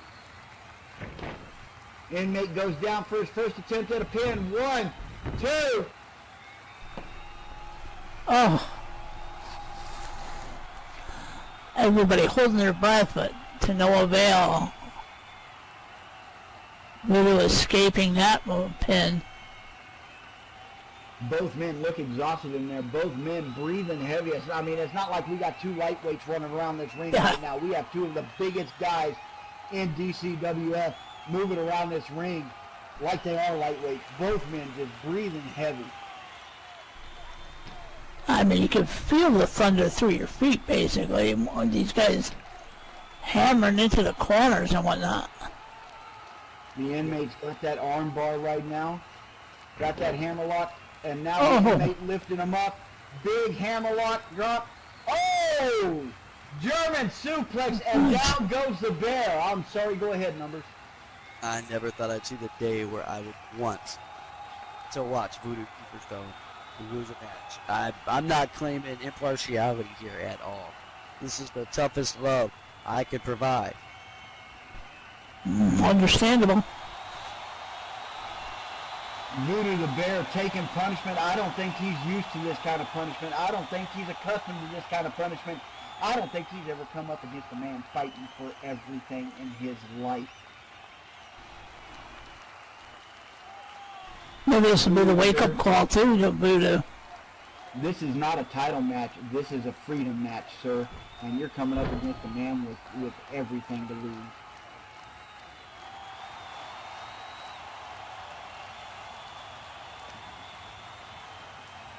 Big Spear takes Voodoo down. Both men so slow to get up now. Both men, you can see the exhaustion in them. The hits have been hard. Hard isn't the word for it. Weight train impact. That gives you an idea how. I wonder that size? Not a pretty. This is for you, Twig. That's what he calls Jericho. And he goes up to the top rope. He comes flying off. Oh, my God. The big man up off the top rope. Wow. He comes flying out. The phenomenal, fantastical elbow drop. He nails him right in the chest. 1, 2. Did we get the 3? We got the 3. Holy shit, the inmate does it. The inmate has won his freedom, ladies and gentlemen. The elbow drop does it. He did it for Jericho. He did it for his wife. He did it for us. He beat the bear.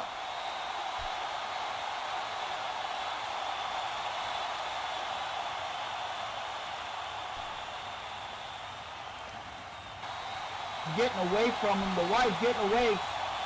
Voodoo the Bear moving back up. Ladies and gentlemen, we have a new champion. We have a new men's champion in the inmate 5793644. We're going to have to find a new name for him because we also have a free man. That's right. That's right.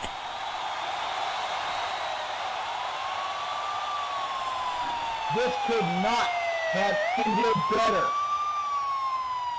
Yeah, we definitely can't call him inmate anymore. Congratulations, James. Welcome to freedom, my friend. Numbers, any thoughts?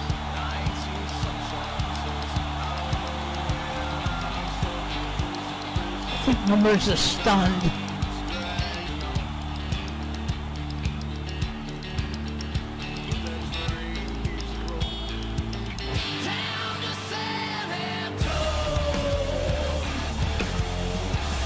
Incredible. Absolutely incredible. I don't even have the words for what we witnessed here today. Ladies and gentlemen, I spend my life sitting here talking. This is my job. It's what I do. That's right. I run my mouth.